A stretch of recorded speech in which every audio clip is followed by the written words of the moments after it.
The conclave on specialty chemicals, India Chem 2002. I would like to start by welcoming Shri Baroka ji, Shri Purohit ji, all the industry delegates who are participating here. The Indian chemical industry today is about $175 billion in size, and about 20% of that industry constitutes what you would define as specialty chemicals. So basically the size of specialty chemicals in India today is about 35 billion. This segment of the industry has been growing at 2.5 times GDP consistently over the last decade and a half, thanks to effort of the industry, of the government, the size of our economy, the strengths of our engineering schools, creativity of the Indian industry, etc. This industry will continue to grow at GDP plus rates.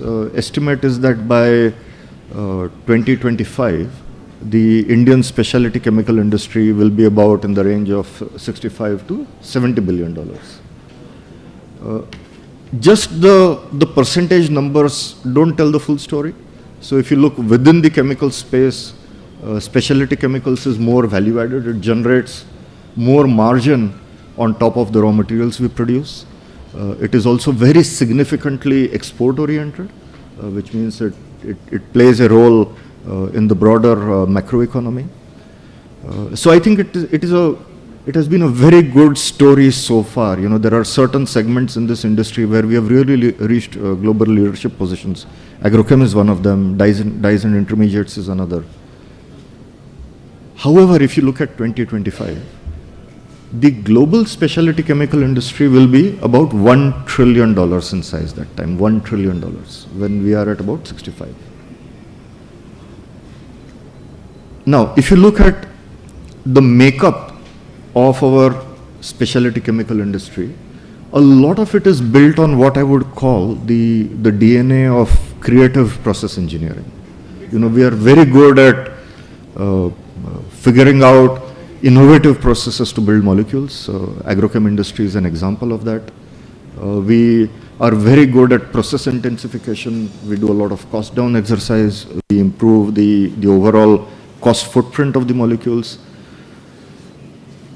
However, if you look at the global industry and you talk of specialty chemicals, then you get a range of other products which today India actually hardly participates in. If you look at the engineering materials space, you know, the high performance polymers, polyether ketones, PEEK, PPS, etc. India is a very small participant in those areas.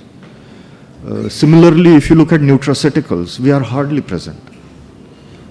If you look at nutrition, you know, vitamins, for example, would be considered a specialty chemical, we are hardly present. India is bestowed quite a lot with also agricultural resources. Sir, the Green Revolution and subsequent work after that have made availability of bio feedstock much easier. You know, as the world looks towards decarbonization, working away from crude-based chemistries, this is a source of competitive advantage that India will have. So I think while we are all very proud and justifiably so of where the Indian specialty chemical industry has reached, I think if we look at the size of the opportunity, we should not be satisfied with just reaching, you know, $65–75 billion by 2025. Our growth should be much more ambitious than that. So the aim of this session actually would be to encourage the industry government participation. And I will first invite Purohit ji maybe to set some context of, you know, how the industry can express its views and help towards this process. Yeah, thank you, Jayant ji. And at the outset, this is the first event of today morning and the first event of this India Chem. So at the outset, I'd like to thank FICCI for organizing this event in such a grand way. And also I would like to thank our knowledge partner PwC And I would like to also thank all the respected representatives from industry who have taken time out and joined this event. And this thanks is on behalf of our Secretary Sir and on behalf of our department. Basically, this specialties chemical sector is one of the very important sector of the chemical industry segment. And there is primarily four important growth drivers for this segment. And that is the strong demand in the domestic as well as the export potential. And as you know that in the specialty segment sector in various specialty chemical sub-segments, our penetration ratio in the domestic sector is very low. That is, the penetration ratio means the per capita consumption of our country and the per capita consumption globally. So the penetration ratio in all these specialty segments, sub-segment like hygiene, personal care, construction, water treatment, etc., everything, it is very, very low. So there is a tremendous potential in our domestic requirement. And also for the export, though in the chemical export segment, about 50% of the export is specialty chemicals. Yet in the global trade pie, the India's contribution is about less than 5%. So both on the domestic market front and export potential, the specialty chemicals has a very huge potential. And secondly, the availability of skilled manpower and the trained manpower that we have got the competitive advantage over globally.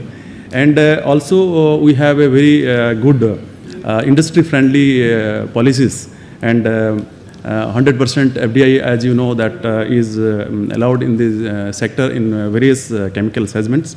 And also our ease of doing business ranking has improved very substantially in the last 5 years, and it has improved by 79 ranks from 142 to 63. So there is a very good policy support from our government side also. So and that's the reason why it is this specialty chemical segment is being projected to grow at the rate of 13 to 15%. So the main purpose of this today's forum is that how we can meet this challenge of growth, and how we can meet the requirement of the country and our export requirements, and with the focus on quality and sustainability. So I feel that the discussions that will follow will help us in finding out some trends, some suggestions, some ideas how we can do it. I think with this I will request Mr. Janji to kindly carry forward the further deliberations of the day. Okay, this is on. Thank you, Mr. Purohitji. I'll actually first invite Mr. Rajan Mariwala. Mr. Mariwala is one of the pioneers of the Indian chemical industry and acknowledged also as a leader within the group, Mr. Mariwala. You have been often involved in how the industry can grow further, what do we need to do in terms of industry-government partnership. So would you first be the first speaker, sir? Yeah, thanks, Jayant. I think a couple of things. I want to actually touch upon the point which you made about specialty chemicals, where we have capabilities in process engineering, PIC, and we have other areas where we have not succeeded. I think the other areas where we have not succeeded are a lot different from what we are doing in terms of some of the fine chemicals which we do. We have, those are applications driven, and those require different capabilities and different skills. And that probably has an issue in terms of India being not a very large market. So for that to scale up is still challenging. So I would rather focus on what one would call the spec chemicals and try and work on them to grow those. So that's the first point. And I think more than government also, we need to, as an industry, try to prioritize and then grow. But I think the fundamental reason, or fundamental premise for the growth of specialty chemicals would be, as Purohitji said, that it typically will grow at 1.5 times the GDP. And we've seen this even in our business, that as GDP has grown, business has picked up, but it's still very small because our market is not in a state to be able to absorb high-priced molecules. at a scale where worldwide people are able to absorb. So I think from government perspective, thrust to exports is very, very critical. A second is giving the industry an ability to create scale plants, global scale plants, because if you see a lot of exporters are doing, who have succeeded, have put up global scale capacities in what they're doing. And in terms of, when you talk about things like industrial estate and all that, I think somewhere you have larger plot sizes available, larger, so that people don't have to keep putting up multiple facilities. I mean, today there are very few places where you can even get a 25-acre plot in one shot. So I think things like these, because a lot of other infrastructure has improved. I don't think there are any issues there. So that's one. And to me, the other most important enabler is there something we can do in terms of ramping up the availability of skilled manpower? Should we be looking at the kind of university-industry partnership which we should be looking at has got to change. And personally, my pet theme is, instead of having a 4-year undergraduate program, why not look at a 5-year integrated program with 6 months or a year spent on an industrial campus, along with the people from the university. So both get exposure. Industry and university understand what each requires. It's a long drawn process, because I don't think there are any easy solutions to this. So these are some of the top of the mind thoughts. Thank you, sir. You make a very key point here, that the chemical industry is a vendor to other industries, right? For example, if the automotive industry develops, then you naturally provide some of the high temperature, high strength materials that go into that industry. But those industries are and will grow fast. But the 3 key points you made, one is about exports and encouraging exports. The second is about infrastructure, and we know that in countries like China, Thailand, many other places, you have these integrated chemical parks. And skills. Of course, if you look at the real leaders in the industry in innovation, whether it is Germany, whether it is Japan, they have very good integrated academic programs where there is university industry partnership. So these are indeed, very, very key and crucial points you make.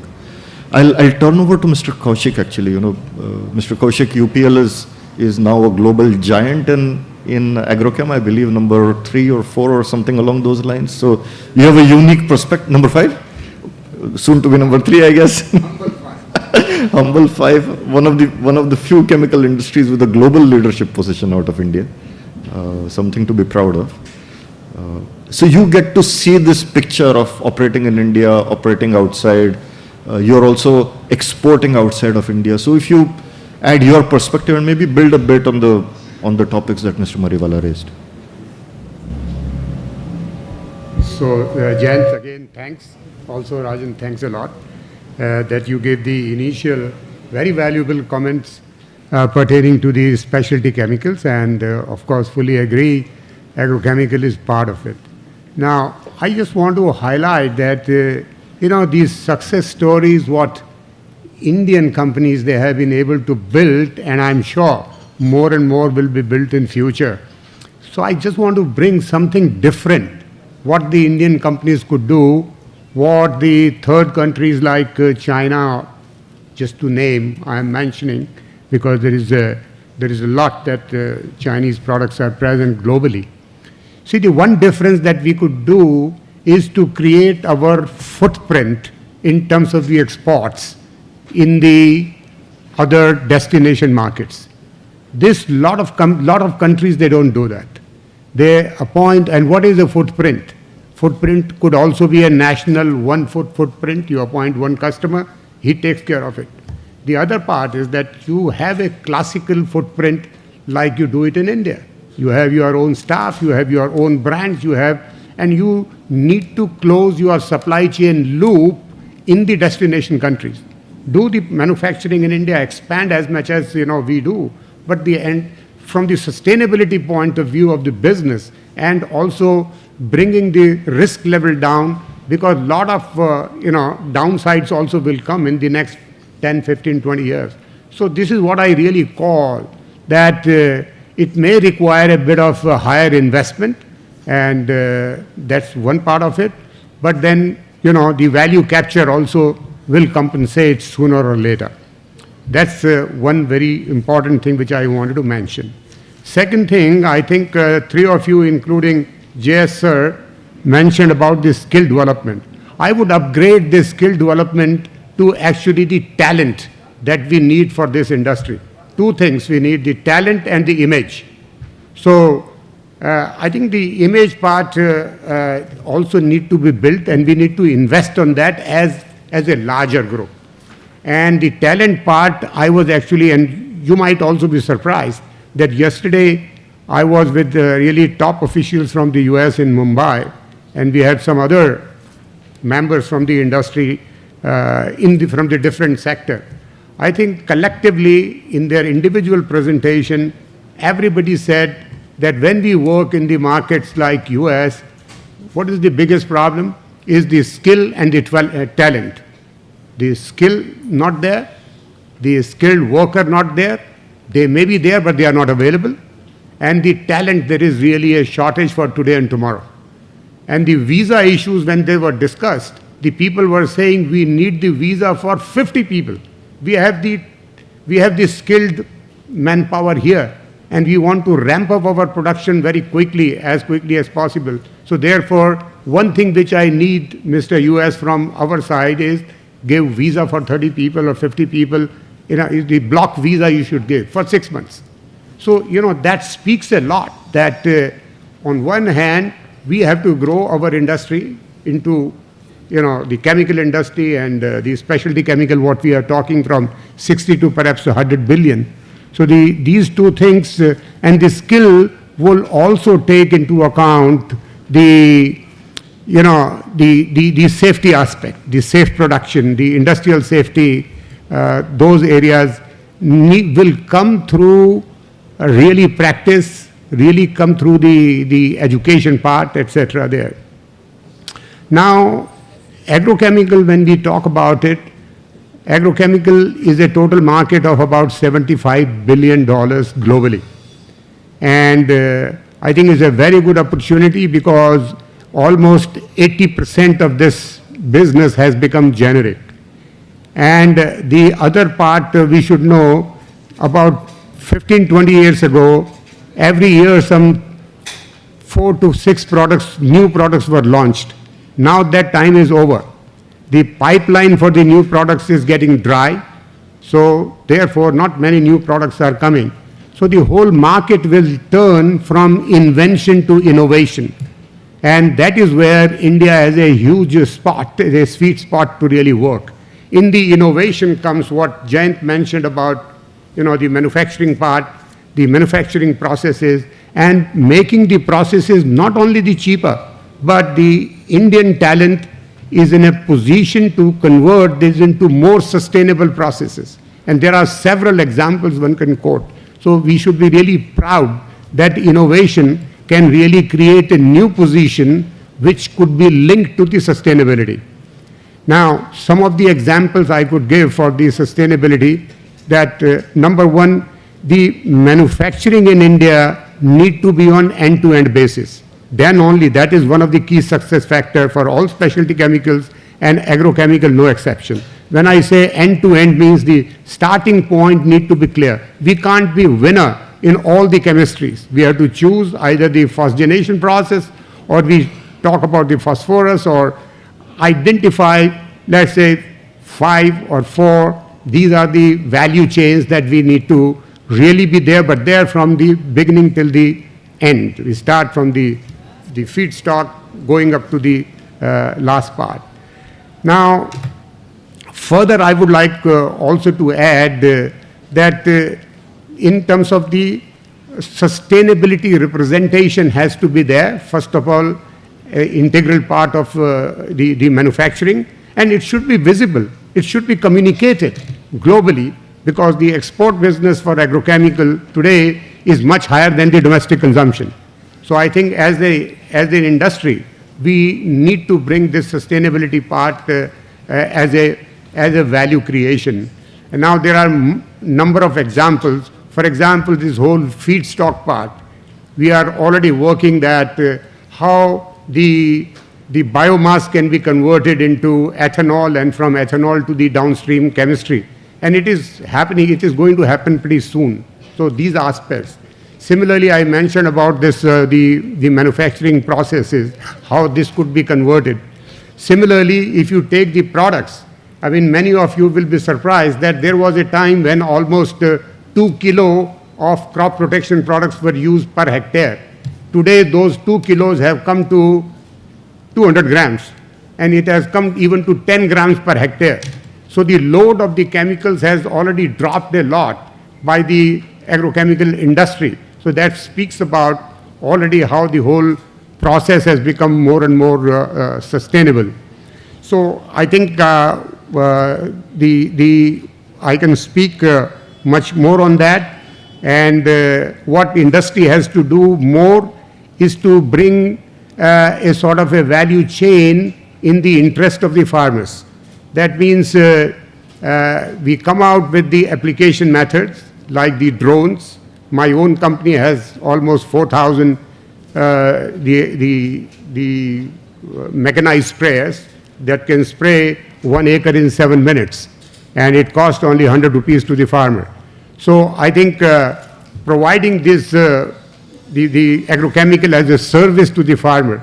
Farmer is not interested in pesticide, but when you tell him pest control, he says, yes, I want that.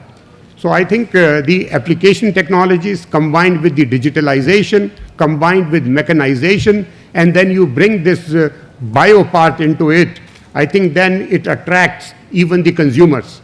So you start with the one regime to get your sowing right, then you have the establish the crop, and when you finish the crop, the bio will take over so that the food safety aspect is also taken, and the consumer is at peace that the food he's eating becomes much more safer to the consumer's aspirations.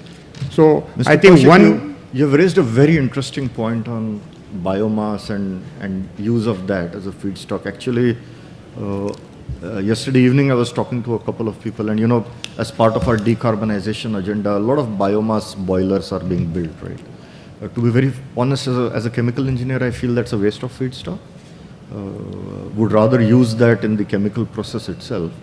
And maybe I'll use that biomass as a segue maybe to go to Dr. Srivastava. Godrej Biorefineries, Godavari Biorefineries is one of the leading companies here in India, working on using biomass as a source. And maybe it is something that you could also elaborate on. How do you see the opportunities in India, and what do we need to really do from a policy perspective? So, thank you. Thank you, FICCI and India Chem, to invite us to express our views here. And you rightly touch upon the biomass, and Mr. Sagar Kaushik also has mentioned about biomass to ethanol or 1G or 2G. Just like as a specialty chemical, when we talk about, so when we say specialty chemical which are bio-based or also need similar attention, because that will help us in decarbonization and capturing CO2 many ways. So we look at the whole gamut of biomass-based biochemicals. I think all over the world is looking at these products. We get our customers from various parts of the world. But I think in India, awareness of using them into the products is still less. So it is, a lot of things are policy driven, because for any growth segment, policy is in center, right? So we need to kind of, it is this atmosphere is already created with Atmanirbhar Bharat. A lot of things have been done. We have seen this success story of like ethanol program, biofuel program, which was driven by policy. So I think similar drive, which will help us in decarbonization, probably will take it a long way. And if we look at overall specialty chemical gamut, each of the molecule probably can be having some part of biocarbon or green carbon. So we have to kind of imbibe in ourselves that, okay, how do I bring in green carbon into all the products? because it's going to help us in long run. So it's better because we have the biomass, we have ethanol, we are working on 2G ethanol segment, but I think we should talk about second generation sugar rather than saying ethanol. Ethanol is the feedstock which is used by many specialty chemicals today also, but today all of us, probably all specialty chemical companies are importing ethanol because all is going to the biofuel. So we need to really think about how do we support specialty chemical industries for such feedstock which are being used for specific purposes. So we need special attention probably to make sure that the specialty chemical companies also have ethanol available at the right price at the right time, because for being competitive world over, it is very important. Today if we make a chemical where I'm importing, we do both. We make ethanol for biofuel, we import ethanol for biochemicals. So that's the story for us. So this imported one is like very high price. We pay a price to US and Brazil, we are importing currently. So India is net importer of ethanol. So I think we need to really focus a little bit more, and there are a lot of policies happening. PLI scheme is there, and we're talking about environment clearance. So like also for specialty chemicals, I wanted to touch upon one more point is like we should look at environment clearance when we give. It should be kind of single vendor. We have state, we have center, and then we also have a specific product wise. For specialty chemicals, opportunity comes very quick, right? Sometimes you have a customer who wants a product. You have a capability because you know certain chemistries, but since you don't have a product in your list, you can't make it.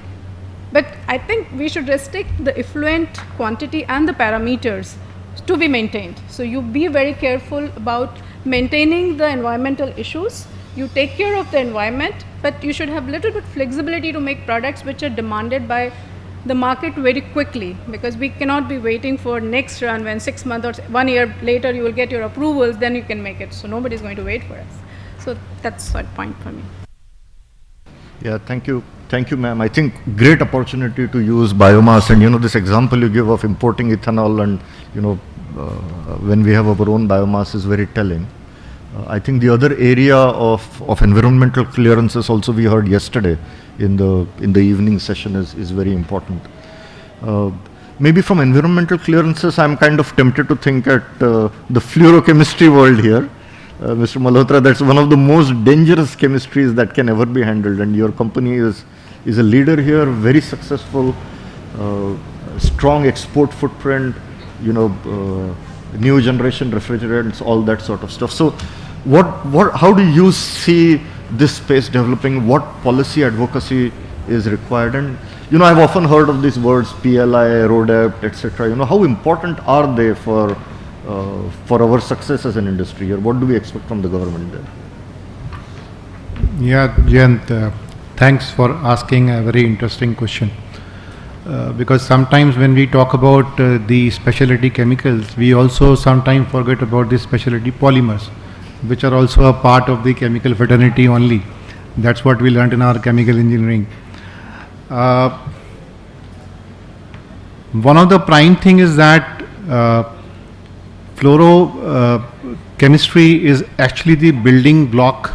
I mean, we take the fluorspar and then ultimately convert it to hydrofluoric acid and then ultimately start making the building blocks thereon. We are proud to say that somewhere around 15 years back we started this journey of going into fluoropolymers, specialty fluoropolymers, and we are the only company in India manufacturing these full range of fluoropolymers till now. And in 15 years flat, we have almost reached in the top 4 manufacturers of the world. Basically because we just focused on the fluorine chemistry. Yes, you are right, Jayant, it's a very dangerous chemistry. The monomers can have runaway reactions, so safety becomes the prime importance part. But again, the fact of life is that whatever we are seeing the growth coming in some of these sunrise sectors, also happens to use these products. Now let me just tell you, we are talking about the ethanol blending with the fuel. Now what happens is that we use normal rubber as a fuel hoses in the normal fuels. But the moment you are going to add 20-25% ethanol, imagine in the combustion engines the temperature goes to 200 degrees centigrade. what happens thereon? What do you use? You use fluorochemistry, you use fluoroelastomers. So what I'll do is I'll just briefly touch upon 3-4 things, especially on the fluoropolymer. One is the growth drivers. Second is the opportunity which are coming in front of us. The areas of improvement which are required, where the the government role comes into picture, and then also some of the challenges which we face. Last month I was in US for a 2-week stretch, meeting some of the important customers. As after COVID, for the first time I was visiting these customers physically. I met one of the large companies known to everyone, Saint-Gobain, which we all know as a glass manufacturer, but they are into many other fields, also performance plastics and a lot of other applications in aerospace, automobiles. They said that despite the Fed going high on interest rate, they still are perceiving a 5 to 8% growth in the areas of their own domain. And from the new sectors, sunrise sector, they are expecting a great growth of 30% CAGR in next 5 years. Now, what are these growth drivers? What are these new sunrise sectors? We all know them. The first is the EV battery segment, which is evolving. The use of chemicals and polymers is going to be pronounced. The LiPF6, the electrolytes, the fluoropolymers. Let me tell you that without the fluoropolymers, there is no fast charging. Without the fluorine-based electrolytes, there is no transfer of anode to cathode electrons. So that's how this chemistry starts happening, and that's where the growth. We are also envisaging that the way we are going to 100 gigawatt hour by 2027 and then 280 gigawatt hour by 2030 or 32, the kind of growth which is going to come in fluoropolymers is going to be unprecedented. In fact, one of the major EV producer of the world, I was also there with them when I was in US, and they are talking about a huge investment in terms of making the EV cars and then ultimately going for these batteries also. The other driver is going to be 5G. A lot of people don't know that 5G is telecom, 5G is whatever digitalization we can talk about, but the base route is again the chemicals and polymers. All the wires, cables, broadband, whatever we are using. In fact, in the mobile phones which are going to be compatible with 5G, the wires and cables are going to be fluoropolymer based. The PCB are going to be, insulated with fluoropolymer based sheets to protect them from any spark. Next is the solar panels, which we are talking about. Again, the fluoropolymer usage and the other polymer usage is going to be huge there. Now we are talking about the hydrogen fuel cell technology. We are pretty fast developing in worldwide, and all the customers, including Saint-Gobain and a couple of other customers I met, are gung-ho about this. So that's going to be next big thing which is going to happen to all of us. And then obviously ethanol blending I've already discussed. So these are the growth drivers which I see that where the polymer chemicals are going to play a big role. Probably some of the companies are focusing, but from other companies also, the opportunities are going to arise. The other opportunities which probably we have is that now the entire world is looking at China plus one strategy, that we all know about it. But let me tell you that physically meeting the customers in one of the most developed economy of the world, everyone is looking at India now. They feel that it's probably now the era of the Indian companies, and as Mr. Kaushik and Rajanji were saying, that we have to be ready with it. The understanding the opportunities which are going to come in front of us. The second is the energy crisis in Europe. That's another challenge which is Europe is facing. A lot of companies, probably the fuel guzzlers, power guzzlers are going to either go off, and the business opportunities for the Indian chemical industry is going to be huge in that area also. However, the Purohitji and Gurukaji, I've met you a couple of times from the forums along with Sagarji and also other people. What I feel is that we talk about PLI, road tap, we have also discussed with you. I think we need to broad base also, not even in terms of whatever is getting imported or something, whatever is also probably can, lead to some infrastructure investments coming in from the companies, looking at these sunrise sectors, because these sunrise sectors are just coming. So there are no import which are coming for these polymers and chemicals. So I think a PLI scheme has to be also developed for the upcoming sectors where the investments have yet to come. Otherwise, how are you going to incentivize the people? So that is, import substitution is one, but also putting up because under the Atmanirbhar Bharat, all of us are looking at something where we are wanting to put up some of those products which in India no one is manufacturing. So that's one area where, we feel that the support from the ministry is very, very important. The other area which we have emphasized is probably very important to all of us. Aditya, probably I think your company also will acknowledge that, because in caustic soda we did that by taking a BIS certification, which helped us a lot. I think for every chemical or polymer we are producing in this country, just like REACH registration, we should also upgrade our BIS system or something equivalent to REACH, so that we do not get bombarded by cheap products coming from the other countries.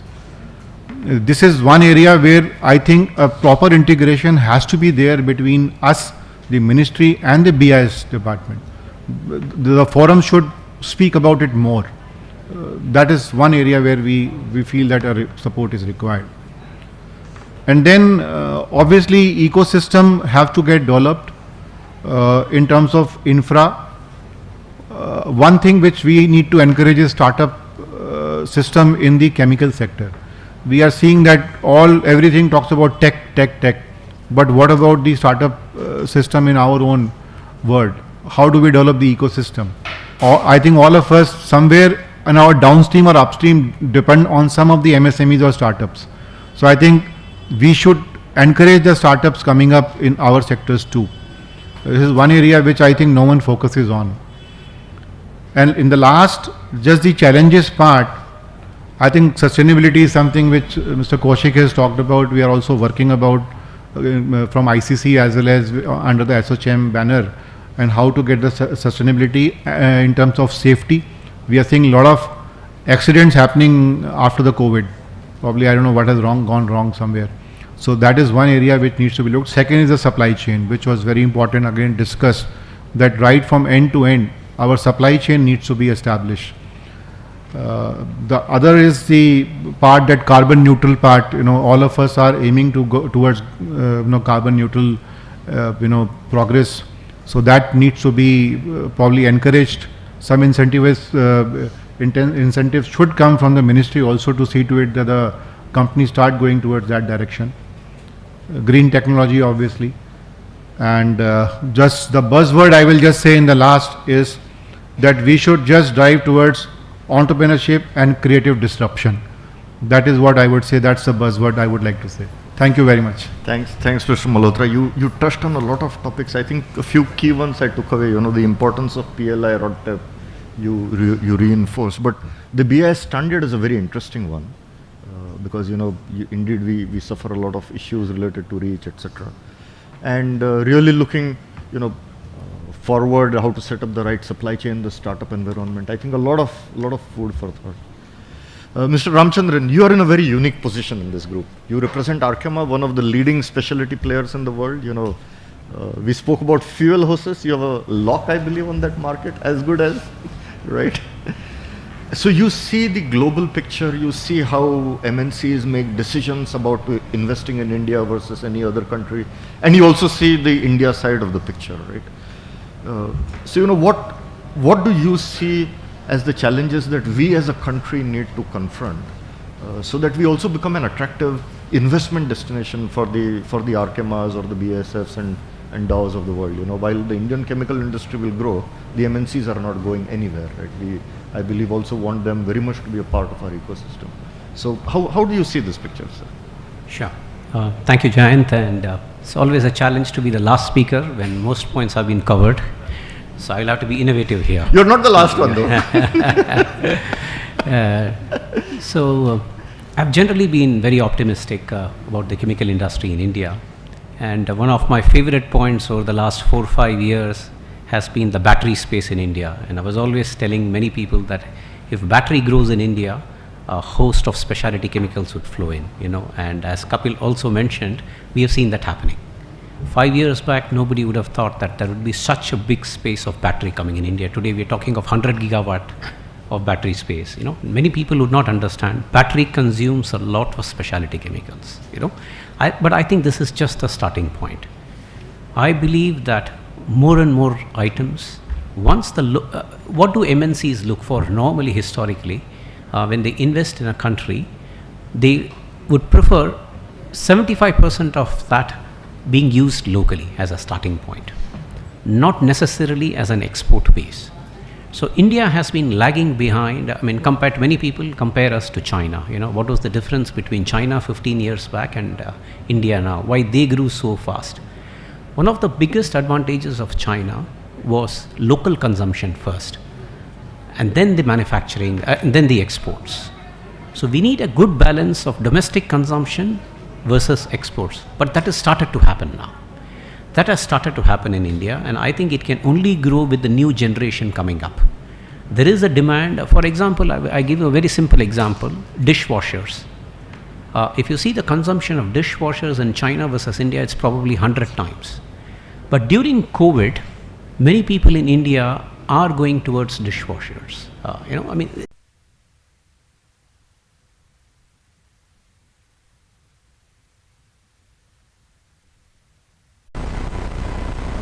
Once again request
their seats.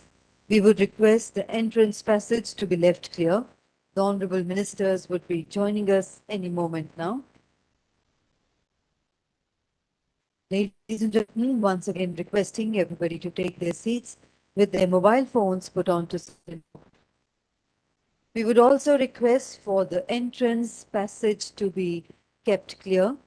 The honorable ministers would be walking in shortly.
Ladies and gentlemen, once again requesting everybody to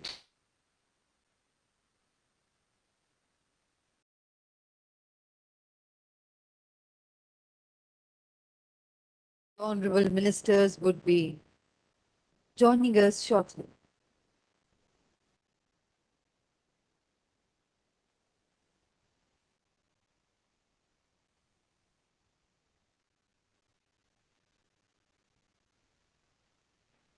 Ladies and gentlemen, once again requesting everyone to be seated.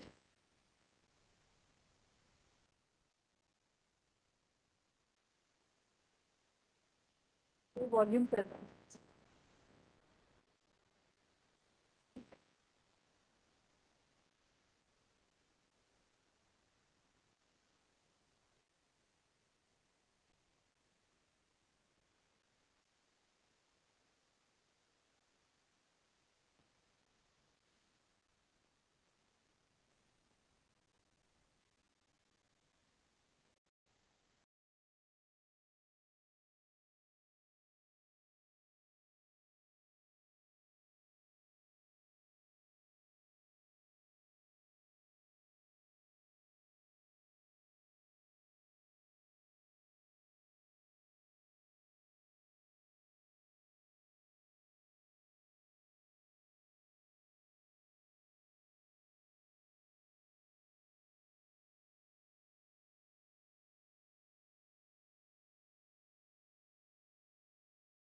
Ladies and gentlemen, we also acknowledge and welcome Mr. Hemant Sharma, Principal Secretary, Industries, Government of Odisha.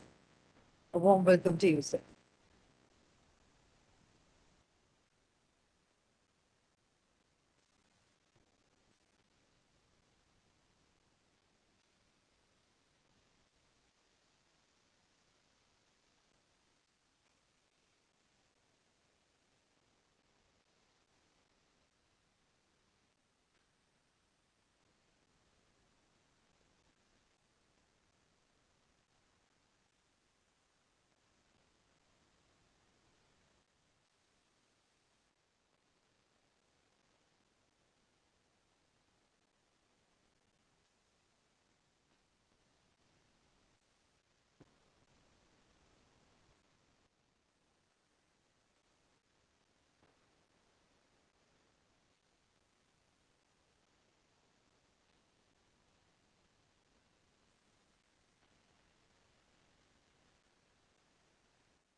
Ladies and gentlemen, may I have your kind attention?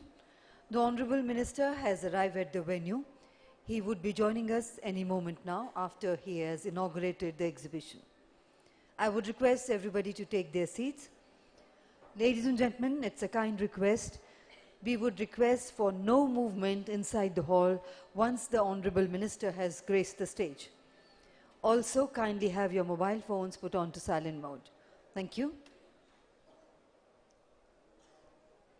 Ladies and gentlemen, we would once again like to inform the Honorable Minister has arrived at the venue. He would be joining us any moment now after he has inaugurated the exhibition. Thank you. We would once again request everybody to be seated, all mobile phones to be put on to silent mode. And ladies and gentlemen, we would request for no movement inside the hall once the Honorable Minister graces the stage. Thank you.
Ladies and gentlemen, kindly take your seats. The Honorable Minister is going to join us any moment now. May I also request for all mobile phones on silent mode.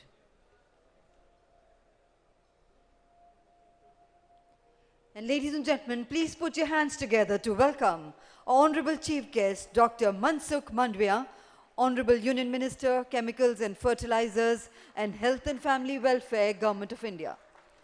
Joining him, our guest of honor, Shri Bhagwan Kubaji, Honorable Minister of State, Ministry of Chemicals and Fertilizers, Minister of State, Ministry of New and Renewable Energy, Government of India.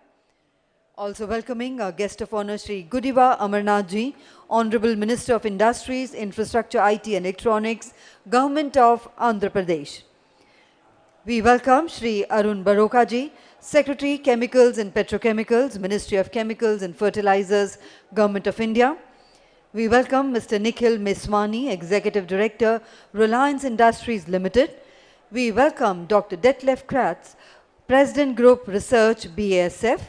We welcome Mr. Deepak C. Mehta, Chairman FICCI, National Chemical Committee, and Chairman and Managing Director, Deepak Nitrite Limited. We welcome Mr. Prab Das, Chairman FICCI Petrochemicals Committee. Ladies and gentlemen, once again requesting everybody to be seated.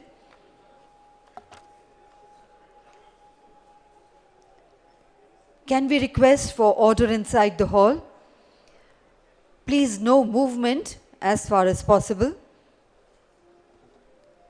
Kindly restrict the movements. Exit doors to be closed, please. Thank you. Namaskar and good afternoon. Honorable Chief Guest, Dr. Mansukh Mandavia, Honorable Union Minister, Chemicals and Fertilizers and Health and Family Welfare, Government of India. Guest of honor, Shri Bhagwan Kubaji, Honorable Minister of State, Ministry of Chemicals and Fertilizers, Honorable Minister of State, Ministry of New and Renewable Energy, Government of India. Shri Gudivada Amarnathji, Honorable Minister of Industries, Infrastructure, IT and Electronics, Government of Andhra Pradesh. Eminent dignitaries on the stage, special invitees, senior government officials, distinguished delegates both from abroad and India, respected members of the press and media, ladies and gentlemen, I have the proud privilege today in welcoming you all to the inaugural session of India Chem 2022, the 12th Biennial International Exhibition and Conference on the theme Vision 2030, Chemicals and Petrochemicals Build India, which is being jointly organized by Department of Chemicals and Petrochemicals, Ministry of Chemicals and Fertilizers, Government of India, Department for Promotion of Industry and Internal Trade, Government of India, and FICCI, the Federation of Indian Chamber of Commerce and Industry. And ladies and gentlemen, IndoChem 2022 will showcase tremendous potential and supportive government policy for sustainable growth in the sector, and will be a single platform for investors, both domestic and international, and other stakeholders to interact and forge alliances, thereby providing immense potential for trade and investment in a mutually beneficial way. And ladies and gentlemen, as is customary in our country, we begin every auspicious occasion by lighting the ceremonial lamp and invoking the gods and goddesses, seeking their blessings to guide us for the success of our endeavors.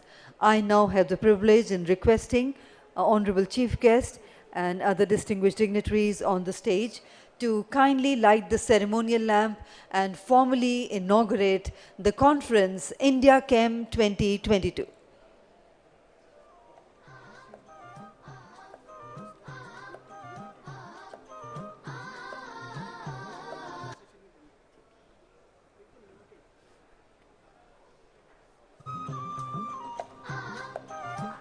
And let's put our hands together on the ceremonial inauguration of India Chem 2022.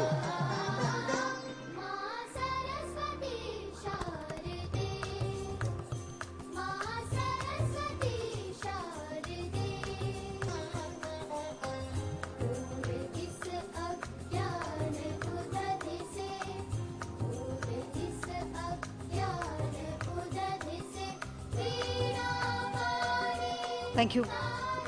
Thank you very much indeed, sir. Ladies and gentlemen, the august presence of the honorable ministers and eminent dignitaries is a source of inspiration for all of us. I would now request Mr. Deepak C. Mehta, Chairman FICCI National Chemical Committee, to kindly do the honors of welcoming and felicitating our honorable chief guest with a green certificate. The Green Certificate is a FICCI initiative wherein a grove of 10 trees will be planted in the Sundarbans National Park, West Bengal, in the name of the Honorable Minister. Thank you very much indeed, and a warm welcome to you, sir. Thank you, Mr. Mehta. I would now request Mr. Prab Das to kindly welcome our guest of honor, Shri Bhagwant Khubaji, with the Green Certificate. We now welcome our guest of honor, Shri Kudivada Amarnathji, the Honorable Minister from Government of Andhra Pradesh, with the Green Certificate. And we welcome Secretary Chemicals and Petrochemicals, Government of India, Shri Arun Barokaji, with a Green Certificate. Thank you, sir. I would now request Mr. Prab Das, Chairman FICCI Petrochemicals Committee and MD and CEO HPCL Mittal Energy Limited, to kindly begin the proceedings with his welcome address. Ladies and gentlemen, put your hands together to welcome. Good afternoon. Good afternoon. Yeah. On the 75th anniversary year of Indian independence, as we celebrate Azadi Ka Amrit Mahotsav across the country, it is my pleasure to welcome you all to this India Camp 2022. I am truly honored to welcome you, galaxy of industry stalwarts and policymakers. Who's who of chemical sector is I can see right in front of me. And you have all played a key role in resurgence of Indian chemical and petrochemical sector, not only in India, but in global arena. Let me extend my warm welcome to our chief guest, Dr. Mansukh Mandviya ji, Honorable Minister of Health and Family Welfare, Chemical and Fertilizers, Government of India. Sir, under your able leadership and dynamic leadership, our industry is chartering a rapid growth amid global economic challenges. Your vision, practical approach, and initiative has enabled us to remain focused and to become self-reliant in chemical and petrochemical products. Let's give him a big hand. Our guest of honor, Shri Bhagwant Khubaji, Honorable Minister of State, Ministry of Chemical and Fertilizer, Ministry of New and Renewable Energy, Government of India. Sir, you have been a constant inspiration to our industry. Your problem-solving approach has been a great support to us.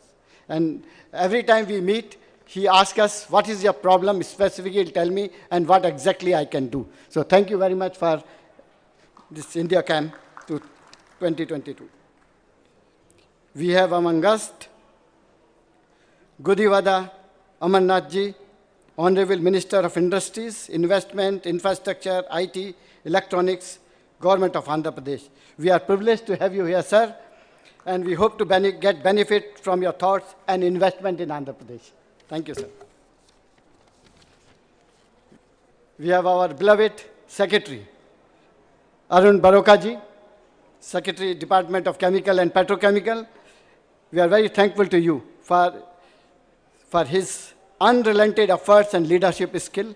He has been in the ministry only for a few weeks, and he has really made a mark in the industry. So thank you very much. Welcome. Mr. Nikhil Meshwani, Executive Director, Reliance Industries, and I consider him is the most knowledgeable person in the industry. And he has been the forefront from the very beginning, and he has really made Indian petrochemical industry on the fast track growth. So welcome.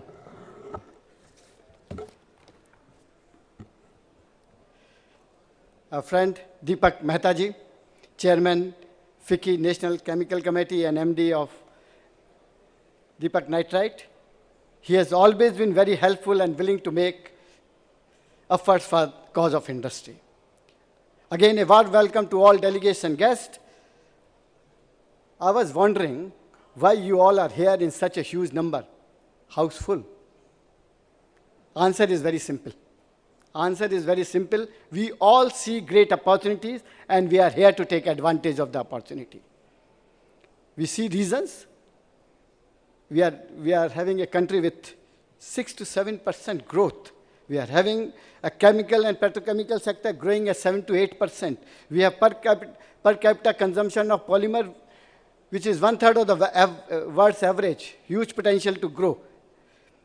We have a country with the largest young population. We are having a rapid urbanization. We are having a largest English-speaking population. All this along with the government support. Government is giving great emphasis on infrastructure. Big scheme you have all heard, national infrastructure pipelines. We have initiative on Atmanirbhar Bharat. We have proactive policies where states are competing to get investment. That's the way the government has been asking industries to come and invest. Here we are in this India Chem 2022. This gives us a platform for learning, interaction, forging alliances, and gives us confidence. So let's not miss this opportunity. Because if you miss the opportunity, it is like saying, the first one gets the oyster, the second simply gets the shell. Just a few words on the current focus we are all focusing on is just, we should be concentrating on safety, both personal and process. We are all working for decarbonization. We are working for circular economy. And last not the least, ESG, environment, social, and governance. With these words, once again, I welcome, wish you all the best for India Chem 2022.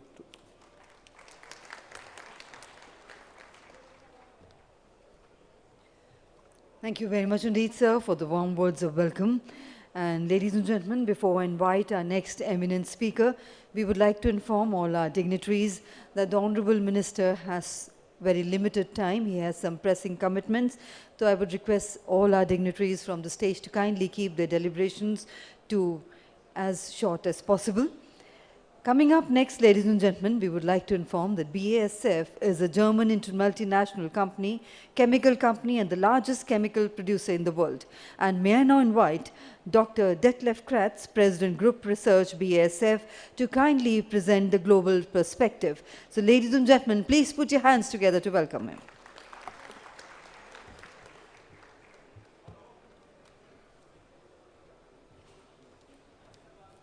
Thank you. Well, thank you very much for the kind introduction. Can you hear me? Better. And I'm really honored to be here, dear Minister, dear distinguished guests, and I guess many, many colleagues in the chemical industry. I don't think I'm telling you anything new, that we are facing extremely challenging times nowadays. And I brought some slides along just to see if I can see them, or are they on the screen? Here they are. As a first slide, I've chosen a visual that I think depicts what it's all about. It's two hands holding our very valuable planet. And the hands actually are our hands. I mean, we as human beings have a lot to do with changing this ecosystem.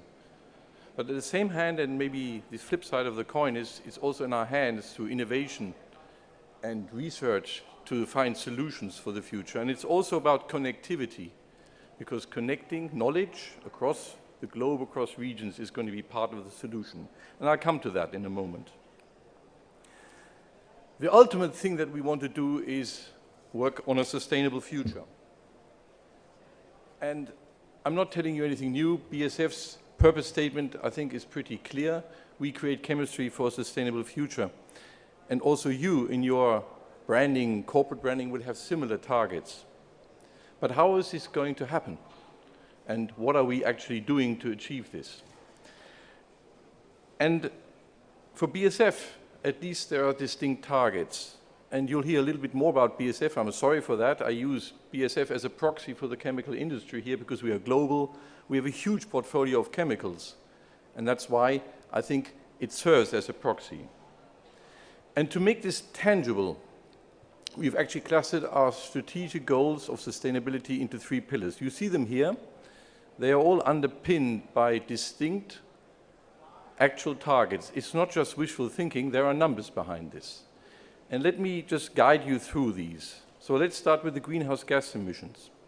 I think we all tend to have net zero greenhouse gas goals, be it in 2050, be it in 2070, be it in 2035.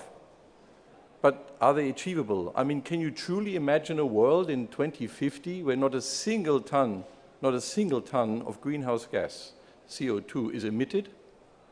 And we are still feeding the population that is growing. We are still making the many chemistries that we need. If I have asked you to raise your hands, do you believe it? I wonder how many people would say, yep, that's going to come.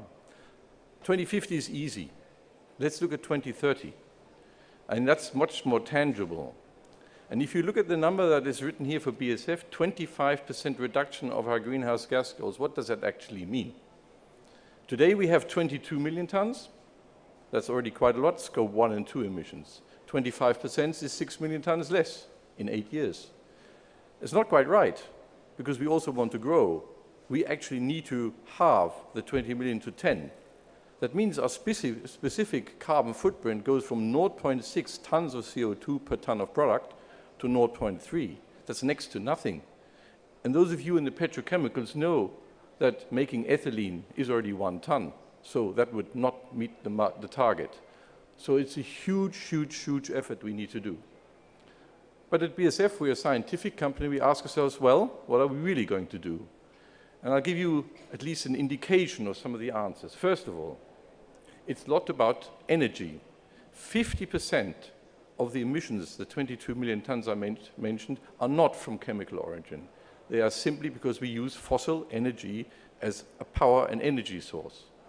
So if we greenify this, we already have half the target done. So it's an energy topic. We will complement this, obviously, with CO2-free technologies and even CO2 sequestration. But that's in the midterm. On the long term, that's exactly what we need to do. Let me move to the second pillar. It sounds so easy on paper to do a circular economy. I mean, it's a nice pictorial here, but it's highly complex. It's disruptive. Consider that industries now move together. A waste stream of one industry is becoming a raw material of another. That's completely new. Actually, the word waste does not exist in a circular economy. That means it's only raw material, but it means we have to completely reconsider the value chain, not only logistically, but technically, because we force new interfaces and new partnerships. And I like it that chemistry will play a role. Steel and chemistry, refining and chemistry, mobility and chemistry, waste management and chemistry, they all will come together. And that's very disruptive. And the last one, I mean, we're in the chemical industry, and we really have to diligently look at our portfolio. Chemicals are still, by many consumers, seen as dangerous, not helpful. That's rather unfortunate. So it's a lot about how we communicate this and what we do to make sure that the portfolio is consistently looked through and improved. And that's why we have our accelerator products that are deemed better toxicologically, safety-wise, and so on. And there's one overarching, or actually two overarching topics here in these pillars. First one, regulations. Now, countries all across the world are setting higher and higher targets and standards, regulatory targets. And we have to ask ourselves, are they achievable, not just some fuzzy numbers? And I think it's up to us to decide and really have an influence here. I mean, look at the Green Deal in Europe or the Chemical Strategy for Sustainability. Thousands of pages of documentation, and there's more to come with dossiers coming up. Now, don't get me wrong. We need a regulatory framework, but the regulations in the new world have to be simple, they have to be unambiguous, not conflicting, and they have to speed up investments because we really cannot waste time to save the planet. So I'm really asking that regulatory goes into a dialogue with the industry, and it's an industry that has a case to make, to talk and say what is really doable, because doability is part of sustainability. The other one is customers and consumers. You and I, you are asking for more sustainable products. Well, you need the transparency to decide what you are willing to pay for. BASF, for example, has captured this in the product carbon footprint for every single product we make. The customer can choose between one and the other. The one that is more sustainable, maybe slightly dearer, but more sustainable. So this transparency is important in our industry, and we have to get to common ground, not that it's conflicting. That's quite a difficult task, and we need a common consensus here. But let me move on and put this into what I would call the chemical framework. Now, I've titled this chart, "The chemical industry takes the leftovers." That sounds strange, maybe, but it's the business model we work in. Chemistry has never been the food market or the energy market. Over many years, decades actually, we've taken the leftovers. Like 100 years ago, it was a green economy, it was biomass. Then we moved to coal, you see it here on the chart, then to oil, and currently gas. Why? The reason is very simple. We were looking for carbon atoms and hydrogen atoms on availability, price, but also on the way we use them in the chemical industry. And gas is our most favorite now. Why? Because the stoichiometry is right. If you calculate your product footprint, it's typically 1 carbon and 3 hydrogens, very close to natural gas. That's part of our dilemma, in fact, yeah, that we need so much. BASF's actually footprint is like that. All other molecules are nice, but they give functionality. We need that. So carbon, where does it come from? Hydrogen, where does it come from? And where does the energy come from to convert it? That's the task. And that will be different because we're not allowed to use hydrocarbons anymore. Come back to the waste topic. And I'll focus on the key aspect of this, which is energy. And in my eyes, what we actually do is we convert energy into chemistry. That's why I've used this slogan here, energy is chemistry, and chemistry is energy. Actually, it's functionality. That's the task we do. So if we have abundant energy, we can do most anything, but it has to be renewable. Why? I already mentioned, if we electrify our industry, that's choice number 1. Number 2, we will be having to upgrade low energy feedstocks, waste, off-gases, biomass, even CO2, that will require far, far, far more energy than we can even perceive now, and it has to be renewable. It will be 3 to 4 times as much as today easily.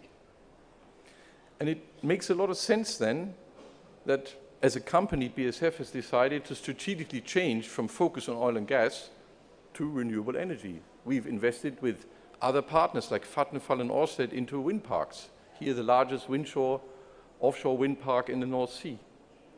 And we will need more because it's competing with other industries, mobility, steel, cement, and the like. So the ultimate question, if we want to save the planet, is, well, who gets the most of this? And I use one KPI, also thinking about regulation, to design this. It is the amount of renewable energy per saved ton of CO2. So simple. You don't need any more to prioritize your doing and your investments. Similar to what the US has done now with the IRA, the Inflation Reduction Act. Very simple. That's the way regulation should go, and then we as an industry can work on that. So those were the challenges, and I don't want to stop without talking about some solutions. And please forgive me, I'm responsible for group research at BASF, so I will talk about innovation and research and development. It's the solution, and it's part of the business model that we have to thrive for. I picked a chart. Maybe it's a bit provocative. You see here some countries' R&D spending of total industry as a percentage of GDP. Some countries are faring pretty well, putting more and more money into this. It's public and private, by the way, the money shown here. Take Germany, it's around, in actual numbers, 100 billion euros per year. BASF spend in R&D 2 billion, so 2% of this, that's big time. And it's a very profitable business model for us, I have to say. Now, India does not fare well on this chart, I have to say, but I have put this into perspective. The good news is public funding, in fact, is over-proportionally high in India, but industry spending in R&D is rather low. So a message I would like to give, spend more into the future, also as an industry, beef up research. And you have the possibilities. I mean, at BASF, we see this also in the business we do. We have 8 production plants, 2,300 people here. We have sales of 2.3 billion euros. And we have 2 wonderful research laboratories, one in Mumbai and one in Bangalore. And I can tell you one asset that India has is talent, because we are able to scout and look for fantastic talent out of the Indian academic institutions. And I think that is something that is what you can bank on. And one final thought, I think it's clear what we have to do. It's also about the how. In times past, it was individuals, and that's symbolic here, making inventions. Then came maybe industry and academia, take the ammonia process that BSF is renowned for. And even now industries come together, but that's not enough. The complexity of the task is much higher. Regulations, customers, regional aspects, but industry will play a role, and that's why I come back to the hands holding this world. Many hands can contribute to value for our planet. And the innovation ecosystem, I think, needs to be discussed more openly, how we work on this. And I leave you with the good news. The good news is, and it's in the tagline here, for chemistry it's good. The chemical industry will continue to play a leading role as an enabler for sustainability, and I hope I could give you some insights on that. And with that, thank you very much.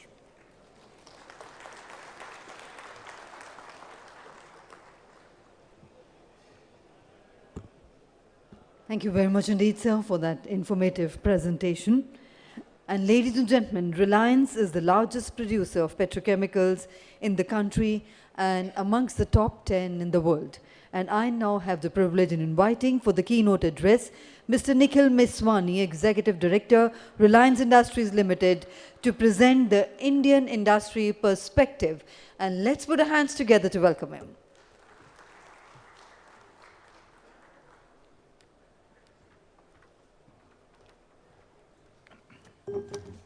Sorry. Short this, it's easier. At the outset, let me wish you all a very good evening. Honorable Minister Dr. Mandavia ji, Honorable Minister Dr. Khuba ji, Shri Amarnath ji from Andhra Pradesh, our Secretary Shri Arun ji, Mr. Kratz from BSF, my old friend, and of course my esteemed industry colleagues Prabdas ji and Deepak bhai, distinguished guests, friends, ladies and gentlemen. It gives me great pleasure to be at the inaugural session and address this august gathering of our industry. I am thankful to FICCI's organizing committee for inviting me one more time. Coming immediately after our Festival of Lights, the 12th edition is a marquee event that allows us to interact freely with industry leaders and policymakers to make sure we forge ourselves towards the future and towards our journey of Atmanirbhar Bharat.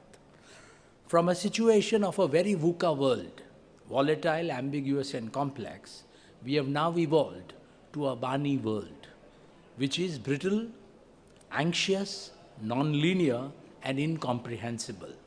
Why do I say that?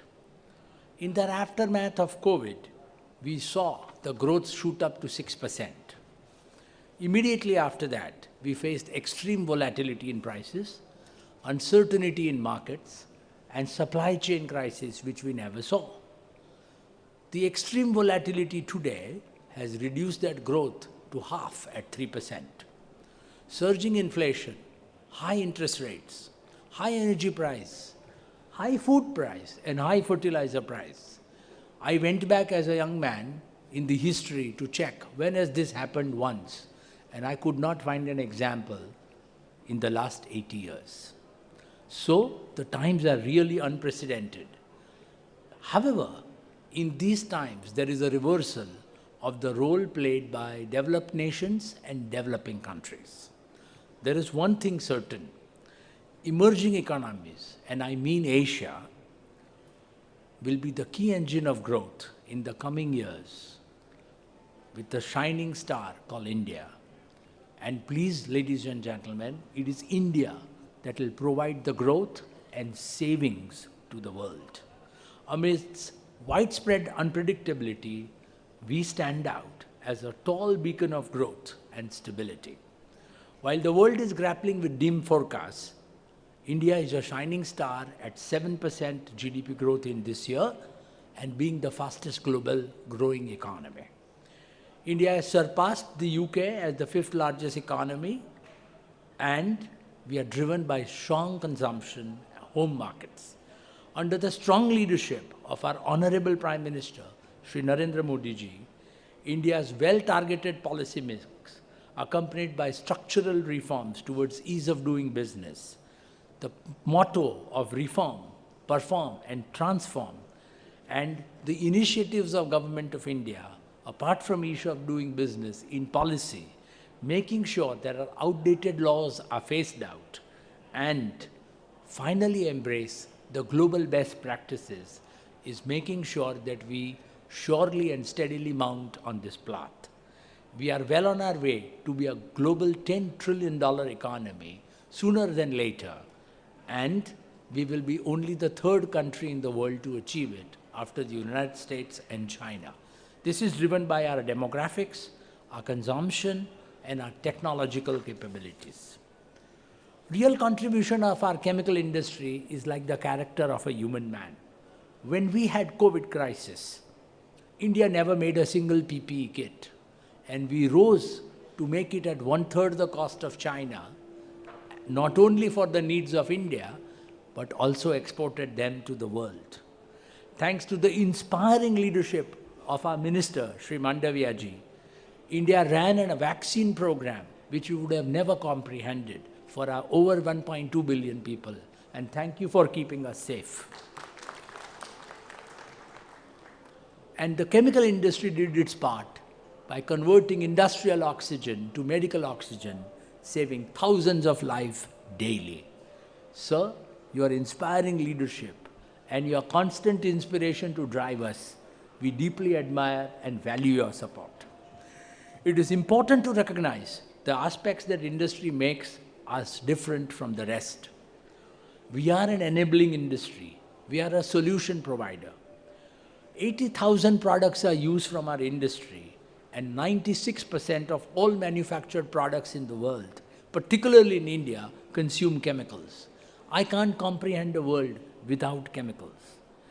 Chemicals they cater to extreme diversity range, and they meet every single sector, be it agriculture, food, clothing, transportation, communication, or healthcare.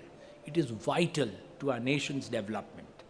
We are growing in India in the industry just under double digits at over 9%. We will play a vital role in our mark to achieve $5 trillion economy mark. Our rapid growth will create a fundamental shift in terms of massive urbanization, including 600 million Indians. Their income levels, their aspirations is going to drive the demand for consumption that we have not comprehended. What we did at Reliance in 35 years, we did in the last 5 years. And it is my belief what we have done in this 40 years, we'll have to double and perhaps more than double in the next 10 years. This is the strength and the beacon on which we need to grow in Indian chemical industry. India is the 6th largest producer of chemicals globally, 4th largest in Asia. But our global share is only 3% compared to China's 45% and US's 12%. We export to 175 countries, and the recent initiatives of the government to encourage free trade agreement in a modern framework and make sure they foster cross-border investments is a positive step in this direction. In terms of the key future growth initiatives, expanding outreach and creating a global footprint, reduce dependence on imports to be Atmanirbhar, invest in R&D, extreme digitization, changing our perception from being a polluter to a solution provider, sustainability, and compliance with our environment to leave a better planet for tomorrow are our key challenges. Even though we are home to 1/5 of the world's people, we are a very small contributor to Indian chemical industry. And the opportunity here, if we count commodity chemicals, specialities, and create a manufacturing hub for the world in the One China Plus One initiative is enormous. It will exceed $500 billion. And if I add fertilizers, it can be double itself. So it is for us to do more for the industry and only seek the government policy initiatives to make sure we grow this rapidly. India is now brought on the quality forefront. The QCO standards are going to make sure that the quality of our materials is better than the best. Sustainability and circularity, oil to chemicals, advanced materials, renewables are our current mega trends. Foremost is sustainability. We need to make sure that we become resource efficient, circular approached, and reduce our carbon footprint.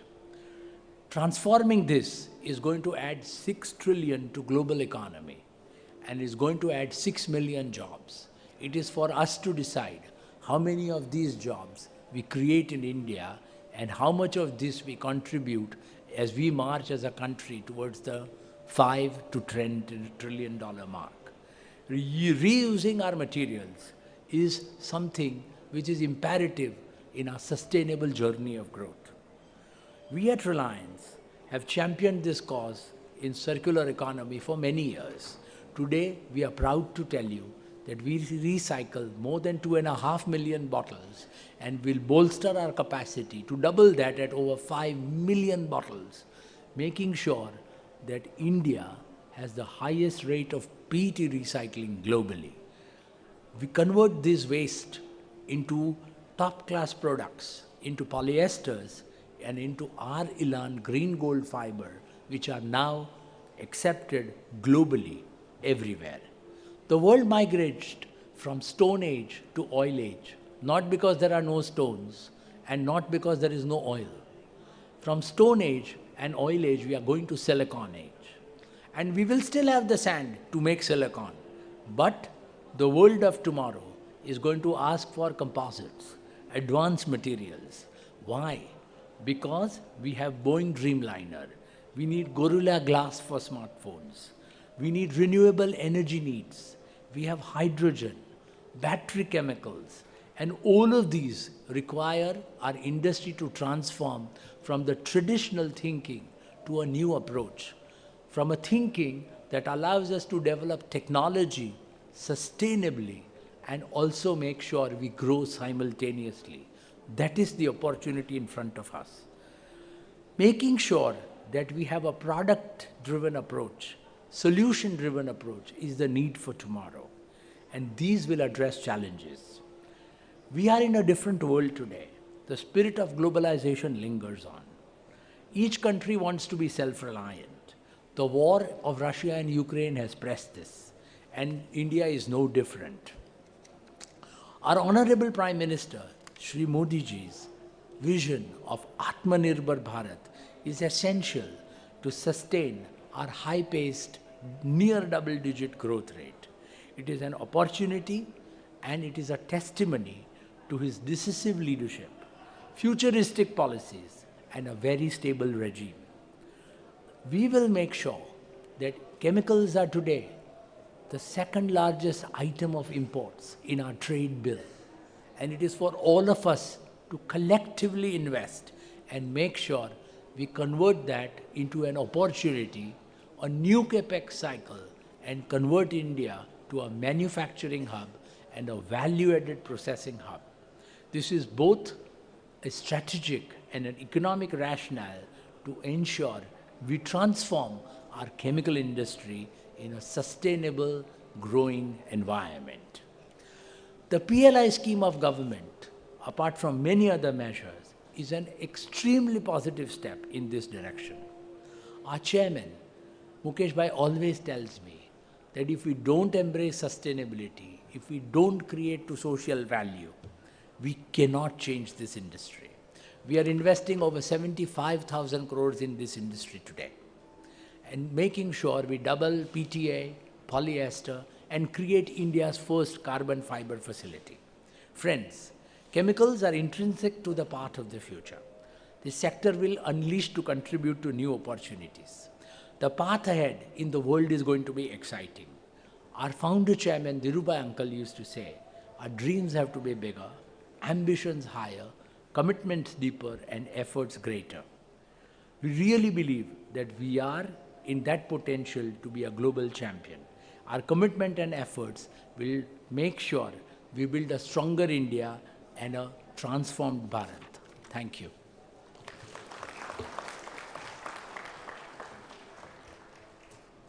Thank you very much indeed, sir, for sharing with us the Indian industry perspective.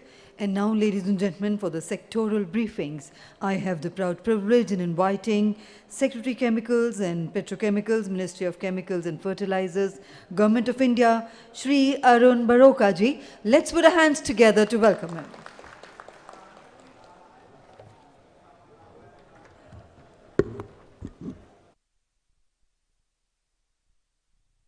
Honorable Union Minister Dr. Mansukh Mandaviya ji, Honorable Minister Shri Bhagwant Khubha ji, Honorable Minister Shri Gudiwada ji, our distinguished colleagues from states and union territories, dignitaries present on the dais, Shri Deepak Mehta ji, Shri Prabdas ji, then we have Nikhil Meswani ji, Dr. Detlef Kratz.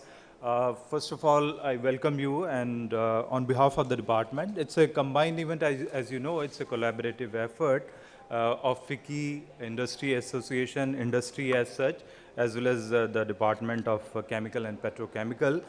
First of all, sir, we would like to inform you that it has been this particular edition after COVID has been well received, and we have got a very good exhibition as well as participation. I thank all the industry partners who have participated very enthusiastically.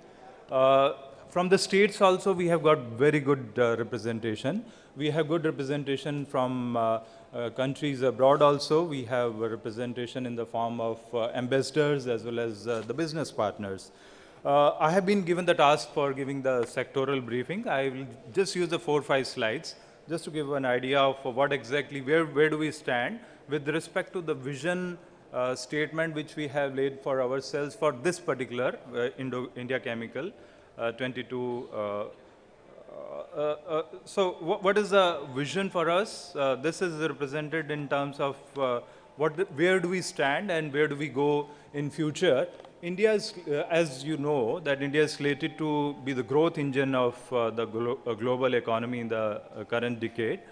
This graph shows India's position. If you see the top graph, you can see the position with respect to the growth rate. That is important to see that with respect to other countries, India stands somewhere around 7%. Everyone has been talking about it. Even though the sizes of other countries have been little on the higher side in terms of the GDP size, but the growth rate in India, that's on the high side. And this provides us a very big opportunity. I think we shouldn't be taking advantage of this global opportunity before us.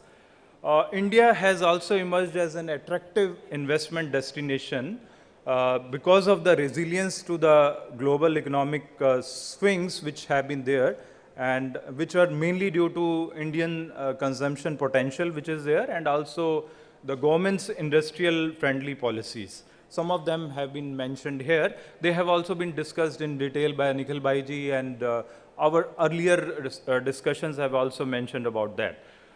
India is also, in terms of manufacturing, is poised to become a major growth pillar to the Indian economy, which is again aided by government's push towards self-reliance and vision to become a USD 5 trillion economy by 24. India's manufacturing competitiveness is fueled by progressive government policies and some of the facilitating government initiatives which we have started. Some of them are listed here. One of the most important thing is about the stable democracy. Then also government has streamlined the regulatory and tax framework, quality labor and also at competitive cost, and robust investment policies, and also the highly competitive infrastructure which is available in the country. India has improved its global competitiveness ranking by 6 positions in 22. I think the block on the left-hand side, you can see from 43 in 21, we have moved on to 37. In terms of other parameters also, it has improved. Now, looking at the chemical industry per se, it has been a significant contributor to the manufacturing sector as such, and also in the economic growth of India. And what is the contribution of Indian chemical industry? It has already been mentioned many times that it is the second largest manufacturer and exporter of dyes. It is the per capita consumption of chemical products is about 1/10 of the global average. And there are many firsts and seconds for India in the chemical industry sector. Now coming to the growth potential, where do we stand right now and where we can move? I think this is one of the important slides where we can focus a little bit. Presuming the business as usual, let's say a growth rate of let's say about 8% or so, we are poised to become about 260 USD by 25. This is an estimate, and also by 30 about 400 USD billion. So this is the scenario which you can presume, and how it projects in terms of the opportunities where the supply-demand gap is there. We can have a look at in the next slide. This provides the opportunities. I think this is one of the most important slides. And you can see all the bubbles on the lower side, they are the supply deficit areas. These are the opportunities which exist in India, where we don't have the production capacity, and there is a big demand there where we can invest. I think this presentation would be available, need not take the photograph. In terms of the outlook of the economy, in terms of the various specialty chemicals, if you want to see, this is the picture. I think you can focus on the extreme right column, which provides rating in terms of the outlook by 24. You can have a look at that. If we presume 2019 as the base, which is on the extreme left side base year column, you can see that the growth which is going to happen by 24 in agrochemicals will be about 19%, about let's say 20%. Same way for some other sectors, care and hygiene almost 34%, and iron and steel 33%. So if you see the last column, you will get a very good picture of the outlook of various specialty chemicals in different sub-segments. So what have been the game changers for Indian chemical industry? These have been the policy initiatives. Government has provided enabling policy environment, and some of them are listed here.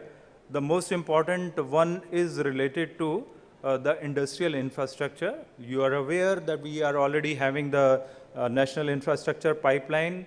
Prabdas ji mentioned in the beginning. Then we have the concept of plastic parks, mega textile parks. Apart from that, apart from PCPIRs, we are also going in for the chemical hubs. There are other factors which have been the game changers, like matters relating to governance and clearances. This is one of the most important. There used to be complaints earlier. Governance has been streamlined. That is indicated by the index improvement in ease of doing business. Regulatory and quality standard, as has been mentioned by Nikhil Bhai also, BIS standards are being made mandatory, and we have identified the areas where we will be investing more in terms of making them mandatory. And in terms of the local manufacturing and exports and innovation, we have come out with the public procurement policies. Revised customs duties are being worked out for many chemicals and petrochemicals, making it more rational, avoiding inverted duty structures. And also we have various export promotion schemes, and FTAs are being signed with various countries. So friends, I'll just stop here. I'll just say that this is a very good time for industry to set up their business in India. This kind of opportunity will never come again. the geopolitical situation in the world is such that we are having very good growth rate. Currently also, it's estimated also to be good. The climate which has been provided by the government, that is very congenial. Government is welcoming the industry to set up the industry here. All the hurdles which are there for the industry, they are being attended to. There has been a constant interaction with the industry also. Our Honorable Minister all the time is pro-industry. He has been indicating to meet the industry in the group as well as one-to-one also.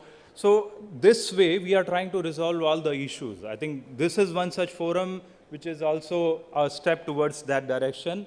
This is the biggest time to invest in India. I invite you and welcome you to invest in India. It is the right time to invest in India. And I once again thank you. Thank you very much. Thank you very much indeed, sir, for that insightful presentation. And with the kind permission of the Honorable Union Minister, sir, can we invite the Honorable Minister from Andhra Pradesh as he has a flight to catch? So ladies and gentlemen, put your hands together to welcome Sri Gudiwada Amarnathji, Honorable Minister of Industries, Infrastructure, IT and Electronics, Government of Andhra Pradesh, to do the honors of addressing the August House present here. Over to you, sir.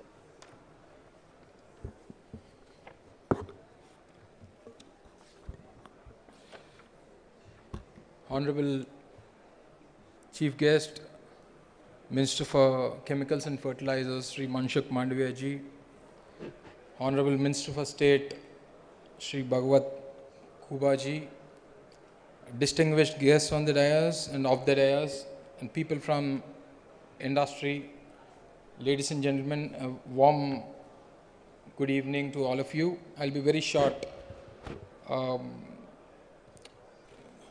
At a time when India is evolving as a self-reliant nation through the Atmanirbhar campaigns, the theme of India Chem 2022, 12th edition, Vision 2030, Chemicals and Petrochemicals Build India is very apt.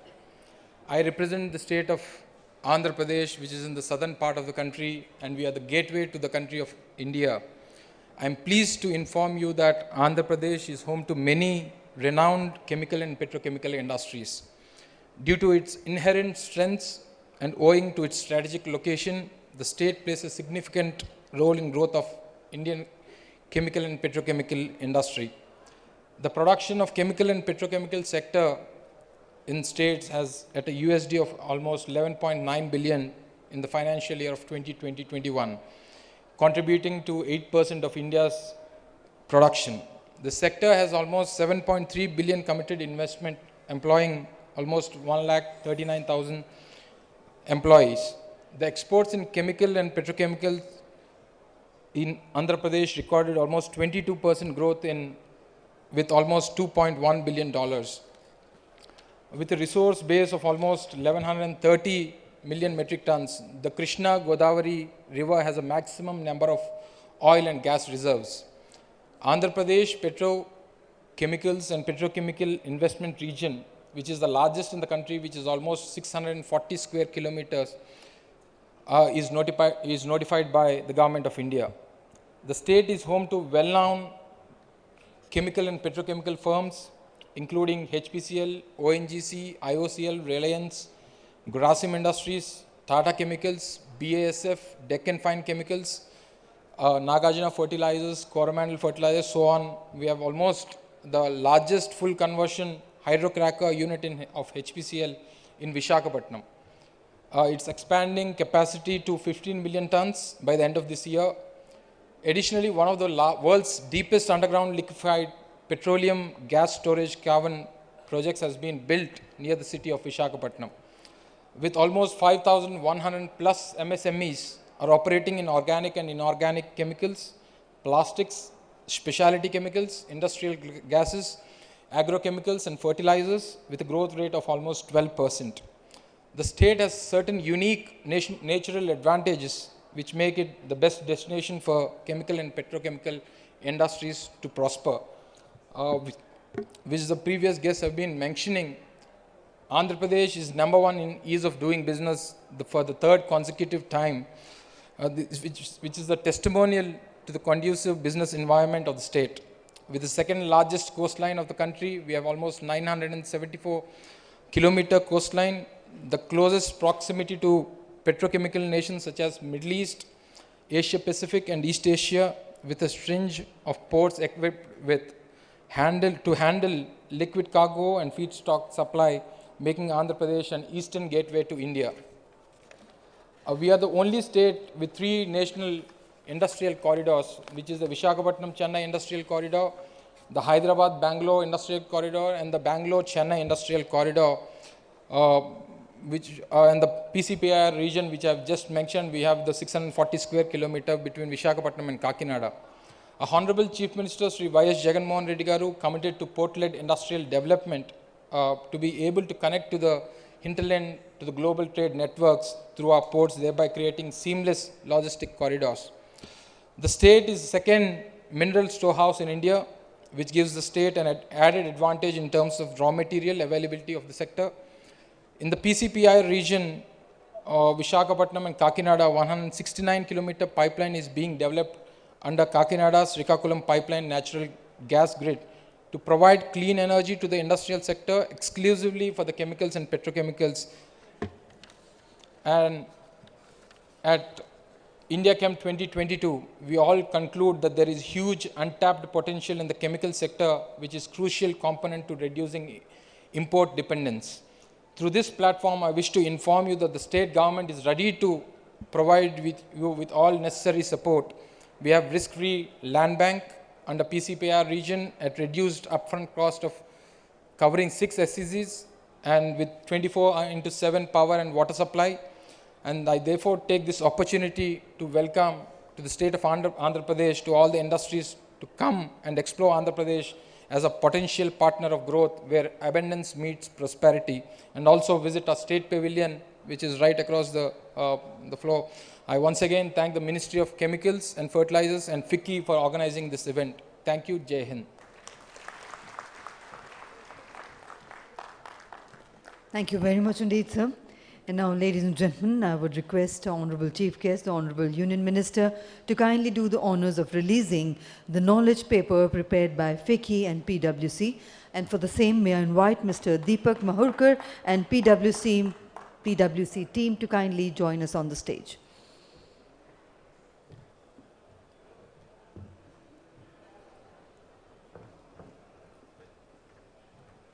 And please put your hands together on the release of the knowledge paper prepared by FICCI and PwC.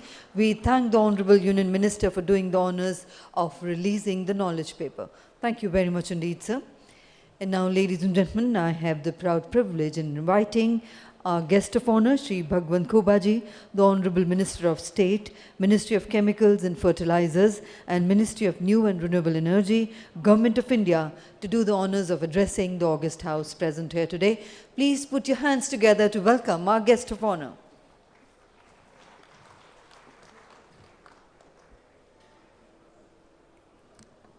India chem 2022 Bharat सरकार के chemical and fertiliser के विभाग और FICCI और industries मिलकर के 2 दिवसीय जो समावेश है, इसके मुख्य अतिथि और इस कार्यक्रम के उद्घाटक आदरणीय डॉक्टर मनसुख मांडविया जी, आंध्र प्रदेश के इंडस्ट्री मिनिस्टर श्री गुडिवाड़ा जी, फिक्की के प्रभुदास जी, डिटलर जी, निखिल जी, हमारा सचिव अरुण जी और दीपक नाइट्रेट्स के दीपक श्री मेहता जी, और इस कार्यक्रम में उपस्थित सभी उद्योग जगत के मान्यवर और अन्य देश के राजदूत और अधिकारीगण और मीडिया मित्रों, आज की इस उद्घाटन समारोह और कार्यक्रम का व्यवस्था और यहाँ पर आए हुए सभी मान्यवरों का देखते हुए स्पष्ट लग रहा है कि इस समावेश तो यशस्वी हो चुका है, लेकिन इससे ये पता चल रहा है कि भारत एक उभरता हुआ अर्थव्यवस्था देश है और भारत में निवेश करने से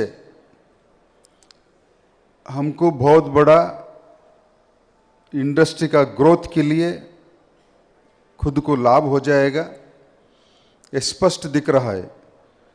और भारत और विश्व के अंदर केमिकल्स एंड पेट्रोकेमिकल्स का जितने भी प्रोडक्ट्स है, देश की मांग और दुनिया की मांग को ये एकमात्र भारत पूरा उत्पादन करके सभी को दे सकता है, ये स्पष्ट भारत में दिख रहा है। क्योंकि भारत एक युवा देश है और 2037 को भी भारत एक युवा देश रहेगा। कोई भी उद्योग जगत के लिए वहाँ की सरकार की नेतृत्व और नेतृत्व में निर्णय लेने का क्षमता बहुत मायना रखता है। तो आज भारत में गत 8.5 साल से आदरणीय प्रधानमंत्री नरेंद्र भाई मोदी जी के नेतृत्व में और उनका निर्णय लेने का सामर्थ्य और स्थिर सरकार दुनिया को आज भारत पर और ज़्यादा भरोसा और निवेशों को और ज़्यादा भरोसा भारत पर होने लगा है। और गत 8.5 साल से जो वर्ल्ड कॉम्पिटिटिवनेस जो भी रहता है, उसके साथ में भारत वर्ल्ड क्लास इंफ्रास्ट्रक्चर, वो रोडवेज हो, रेलवेज हो, एयरवेज हो या वाटरवेज हो या पोर्ट्स की डेवलपमेंट हो, ये प्रोडक्शन के अंदर कॉम्पिटिटिवनेस लाना और विश्व स्तर पर हमें उसको चुनौती को सामना करके हमें यशस्वी बनाना, ये आज भारत सरकार की सामर्थ्य के कारण ये हो रहा है। आप सभी को अनुभव हो रहा होगा कि कोरोना महामारी के बाद और यूक्रेन और रसिया का युद्ध चलते हुए भी विश्व के अंदर कितना समस्याओं को सामना करते हुए भारत अपना हित, अपना नागरिकों का हित प्रथम स्थान देते हुए अपना आदरणीय प्रधानमंत्री नरेंद्र मोदी जी का निर्णय के लिए आज भारत की ग्रोथ जीडीपी अन्य डेवलप्ड कंट्रियों के बराबर नहीं बल्कि दुगनी भारत ने साबित कर चुका है। आज न्यू एंड रिन्यूएबल एनर्जी के अंदर केवल 8.5 साल के अंदर 3 गुना बढ़ोतरी होकर के आने वाला 2030 तक 500 गीगावाट की उसका उत्पादन करने का क्षमता भारत ने विश्व को एक कर सकता है, ये साबित किया है। तो इसी के लिए भारत एकमात्र देश निवेश के लिए, उत्पादन के लिए और भारत सरकार कई पॉलिसीज़ के अंदर इंडस्ट्री फ्रेंडली बना करके और जो उसको सामने करने का जैसे कठिनाई थे उसको सारे कानून और रूल्स को रद्द करके बहुत ही आसान बनाया है। तो आप सभी को इस समावेश में भाग लेने के लिए आपको अभिनंदन और धन्यवाद देते हैं और आने वाला 2 दिन का इस समावेश बहुत ही यशस्वी होगा और आप सभी को फिर से एक बार मेरा अभिनंदन दे करके मेरे 2 बात मैं समाप्त करता हूँ। सबको धन्यवाद।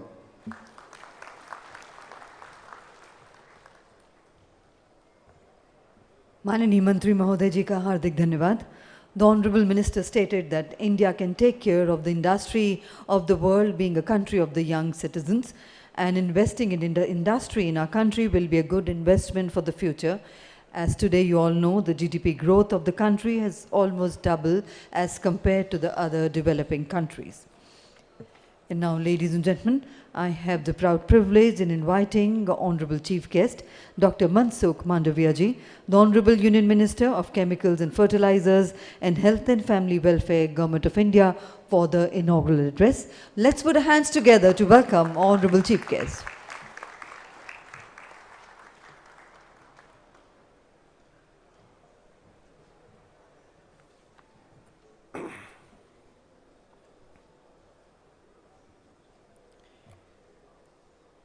इंडिया कैम 2022 के इनॉग्रेशन के अवसर पर हमारे बीच उपस्थित मेरे साथी मंत्री श्री भगवंत खुबा जी, हमारे सेक्रेटरी अरुण बरोका जी, निखिल मेशवाणी जी, आज हमारे बीच में विशेष अतिथि के रूप में उपस्थित डॉक्टर डेटलेफ राज, दीपक भाई, प्रभदास जी, सभी उपस्थित इंडस्ट्रीज के प्लेयर, भाई एवं बहनों, मुझे जब मैं प्रेजेंटेशन देख रहा था और आप सब स्वयं इंडस्ट्रीज है, दुनिया में केमिकल्स, पेट्रोकेमिकल्स इंडस्ट्रीज का क्या महत्व है, पेट्रोकेमिकल्स और केमिकल्स हमारा जीवन का एक कैसा हिस्सा बन चुका है आज के दिन में, global Indian chemicals, petrochemicals industries की स्थिति क्या है, दुनिया की ग्लोबल स्थिति क्या है, ये सारे विषय आप सब लोग भली भांति जानते हैं। मैं ऐड करना चाहता हूं कि आज इस इवेंट से हम एक संदेश लेके जाए। दोस्तों, देश बदल रहा है, देश आगे बढ़ रहा है, इंडस्ट्रीज और इंडस्ट्रीज के प्लेयर के संज्ञान में लाना चाहूँगा कि नया भारत का निर्माण हो रहा है। ये देश अभी ट्रेडिशनली नहीं चल रहा है। जिस तरह से देश में इंडस्ट्रीज फ्रेंडली एटमॉस्फेयर गवर्नमेंट की ओर से क्रिएट किया जा रहा है, एक होलिस्टिक अप्रोच के साथ, our government is pro poors, pro farmers, but industries friendly government. हम भली भांति जानते हैं कि कोई देश को अपने देश की जरूरतों को पूरा करना है, रोजगार निर्माण करना है, इंटरनेशनल मार्केट में अपना पैर रखना है, तो ये आवश्यक है कि देश में इंडस्ट्रियल डेवलपमेंट होना चाहिए। और इंडस्ट्रियल डेवलपमेंट होना चाहिए, उसके लिए आवश्यक होता है कि एक इकोसिस्टम क्रिएट करें। और टोकन सोचने से नहीं होता। मोदी गवर्नमेंट की यही विशेषता है, हम कभी टोकन में नहीं सोचते, हम हमेशा टोटल में सोचते हैं। टोटल अप्रोच के साथ काम करके हम देश को कैसे आगे ले जाए, और इंडिया के स्ट्रेंथ और इंडिया के ताकत है, हम कर सकते हैं। इंडिया में ब्रेन पावर और मैन पावर की कभी कमी नहीं थी दोस्तों। मोदी जी ने केवल यही किया है कि उसको पहचाना। मैं आपको एक एग्जाम्पल के तौर पे बताना चाहूंगा, myself holding to health ministry also. मुझे पता है जिस दिन दुनिया में कोविड के वायरस दिखाई दिए और दुनिया में कोविड फैलने लगा, इंडिया में भी कई केस आए, और उस वक्त मोदी जी ने एक मीटिंग हेल्ड की थी और उस वक्त देश के साइंटिस्ट लोग थे, देश के वरिष्ठ ऑफिसर थे, और जब उसकी समीक्षा से हमारे साइंटिस्ट कम्युनिटी ने सुझाव दिया कि उसका सॉल्यूशन वैक्सीन है, और ये भी इतिहास था देश का कि विश्व में कोई जगह पे, कोई कंट्री में वैक्सीन का रिसर्च होता था, बाद में मिनिमम 8 साल और 10 साल 15 साल के बाद वो वैक्सीन इंडिया में आता था। और जो कोविड डिसीज का इलाज वैक्सीन ही है, और वो 8 साल के बाद 10 साल के बाद इंडिया में आएगा, तो 1.3 बिलियन पॉपुलेशन का देश, ह्यूज डाइवर्सिटी वाला देश, हम कैसे मैनेज कर पाएंगे? और मोदी जी ने कहा था कि क्या हम हमारे देश में वैक्सीन मैन्युफैक्चरिंग कर सकते हैं क्या, रिसर्च कर सकते हैं क्या? दोस्तों, मुझे खुशी है कि हमारे देश के साइंटिस्ट ने ये जिम्मा उठाया, हमारे देश की इंडस्ट्रीज ने ये जिम्मा उठाया, और 20 दिसंबर 2020 को दुनिया में फर्स्ट डोज एडमिनिस्टर हुआ, और इंडिया में 16 जनवरी 2021 में Indian research, Indian manufacturing Covid का फर्स्ट डोज लग चुका था। दोस्तों, इंडिया की स्ट्रेंथ है, इंडिया की ताकत, हम कर सकते हैं, हमारी क्षमता है। एक क्षमता को देखते हुए हमें देश में इंडस्ट्रियल ग्रोथ करना है तो क्या करना चाहिए, हमारी पॉलिसी कैसी होनी चाहिए, और होलिस्टिक अप्रोच के साथ हमने पॉलिसी पर काम करना शुरू किया। आत्मनिर्भर भारत का कंसेप्ट के आधार पर मोदी जी ने देश में इंडस्ट्रियल डेवलपमेंट को प्रोत्साहित करने के लिए इनिशिएटिव लिया। आत्मनिर्भर भारत क्या है? हम कुछ इंपोर्ट नहीं करेंगे, ये आत्मनिर्भर भारत की संकल्पना नहीं है, लेकिन देश की क्रिटिकल रिक्वायरमेंट देश ही पूरा करना चाहिए, उसका मैन्युफैक्चरिंग देश में ही होना चाहिए। देश में एक्सपोर्ट इंपोर्ट पर जो अनबैलेंस है, इंपोर्ट ज़्यादा है, एक्सपोर्ट कम है, बाय वैल्यू बाय वॉल्यूम, उसको हम कैसे बैलेंस करें, देश का एक्सपोर्ट भी बढ़े, इंपोर्ट को कैसे हम कम करें, क्या हमारी कमियां हैं जो देश में हम मैन्युफैक्चरिंग नहीं कर सकते हैं, उसके लिए विषय को आइडेंटिफाई करके उसके पर डिटेल वर्कआउट करने के लिए हमने केवल ऑफिस में बैठ के पॉलिसी नहीं बनाई, हमने पीएलआई स्कीम लाए, पीएलआई स्कीम के क्षेत्र को आइडेंटिफाई किया, वो हमने केवल ऑफिस में बैठ के नहीं किया, हमने स्टेक होल्डर कंसल्टेशन किया, इंडस्ट्रीज के साथ बातचीत की, क्या है कमी, क्या आपको मैन्युफैक्चरिंग करना है एपीआई का, केमिकल्स, पेट्रोकेमिकल्स प्रोडक्ट का, क्या करना चाहिए। आप में से सुझाव आया कि क्रिटिकल एपीआई देश में मैन्युफैक्चरिंग करना है तो 20% हम महंगे हैं, तो हम क्या करें, हम पीएलआई स्कीम से उसको 20% इंसेंटिव दे सकते हैं क्या।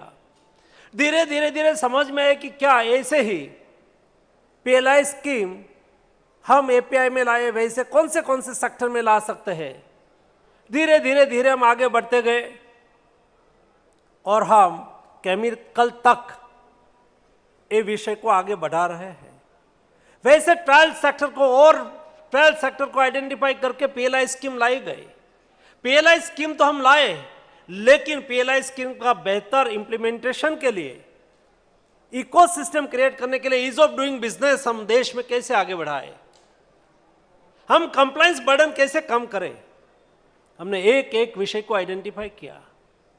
विदेश से कोई देश को इन्वेस्ट एफडीआई को आना है तो ऑटोमेटिक रूट कैसे ओपन करें, सारे विषय को, सारे बिंदु को एक के बाद एक हमने देखा, और उसके आधार पर देश में पॉलिसी बन रही है, उसके आधार पर डिसीजन हो रहे हैं।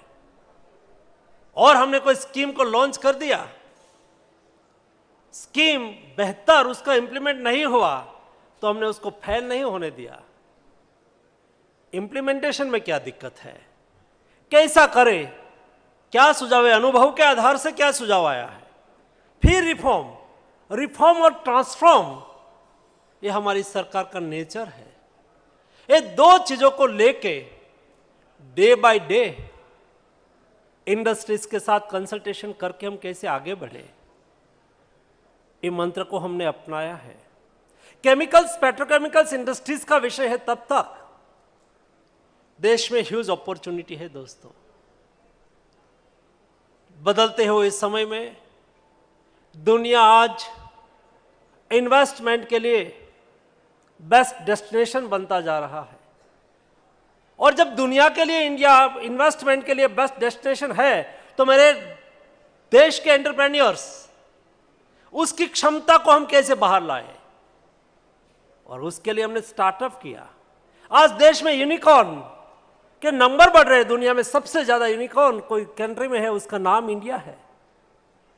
और हमारे न्यू इनोवेशन के साथ आने वाले हमारे न्यू एंटरप्रेन्योर्स वो कैसे आगे बढ़े, वो इंडस्ट्रीज के साथ कोलैबोरेशन करके कॉमर्शलाइज, अपना इनोवेशन को कॉमर्शलाइज करने के लिए गवर्नमेंट का क्या सहयोग की आवश्यकता है। और कोई इनोवेशन है, स्टार्टअप है, तो देश की गवर्नमेंट की प्रोक्योरमेंट में उसको प्रायोरिटी कैसे मिले। दोस्तों मुझे पता है, मैं पहले शिपिंग मिनिस्ट्री देख रहा था। जब कोविड क्राइसिस में हमने फील किया, कंटेनर की क्राइसिस हो गई, एक्सपोर्ट इंपोर्ट पर उसकी इफेक्ट आने लगी। हमारे पास ऑर्डर थे लेकिन कंटेनर नहीं थे, आप सब लोगों ने देखा होगा। और उस वक्त देश की रिक्वायरमेंट प्रति वर्ष 5-6 लाख कंटेनर की है, और 95% कंटेनर एक ही कंट्री मैन्युफैक्चरिंग करता हो। इंडिया में तो उसका मैन्युफैक्चरिंग होता ही ना हो। इंडिया नहीं कर सकता क्या? मैंने कई इंडस्ट्रीज के प्लेयर को बुलाया, उसके साथ मीटिंग की।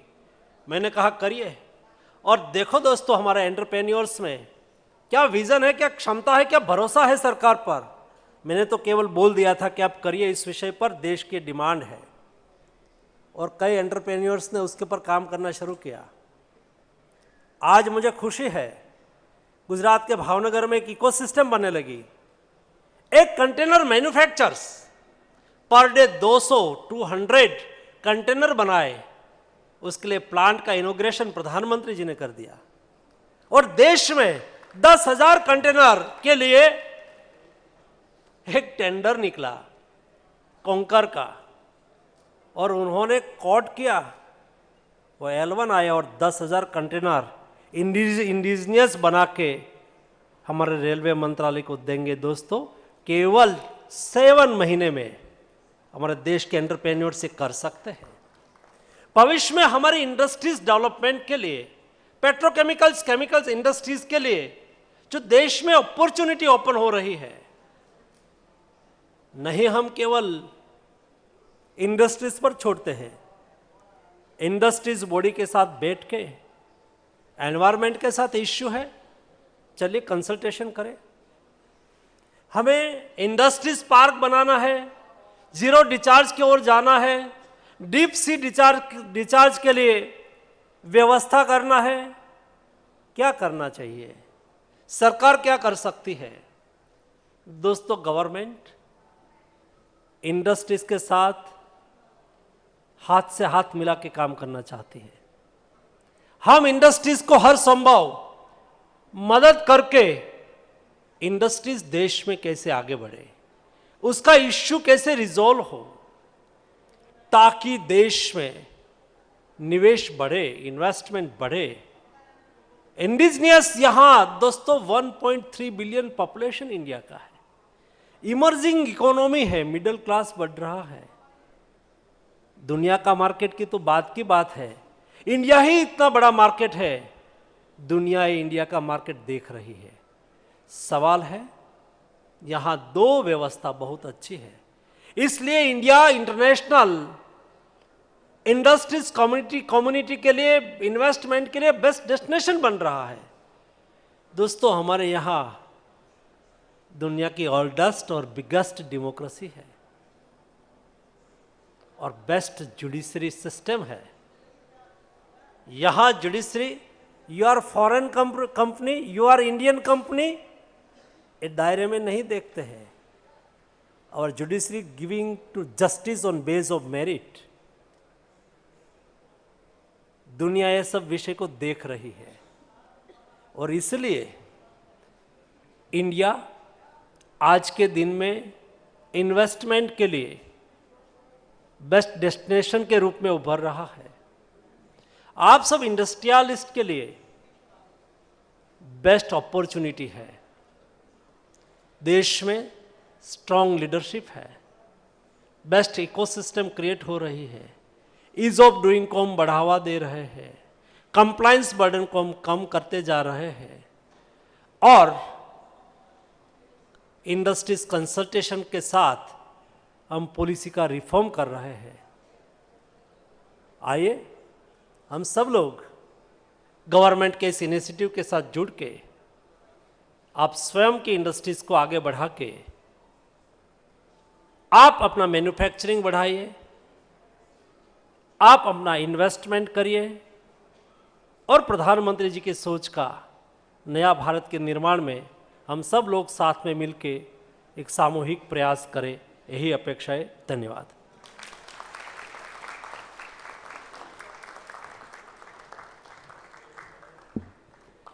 माननीय मंत्री महोदय जी का हार्दिक धन्यवाद। Ladies and gentlemen, we thank the Honorable Minister for sparing his valuable time and for his motivational address. And now for the words of thanks, may I invite Mr. Deepak C. Mehta, Chairman, FICCI National Chemical Committee and Chairman and Managing Director, Deepak Nitrite Limited.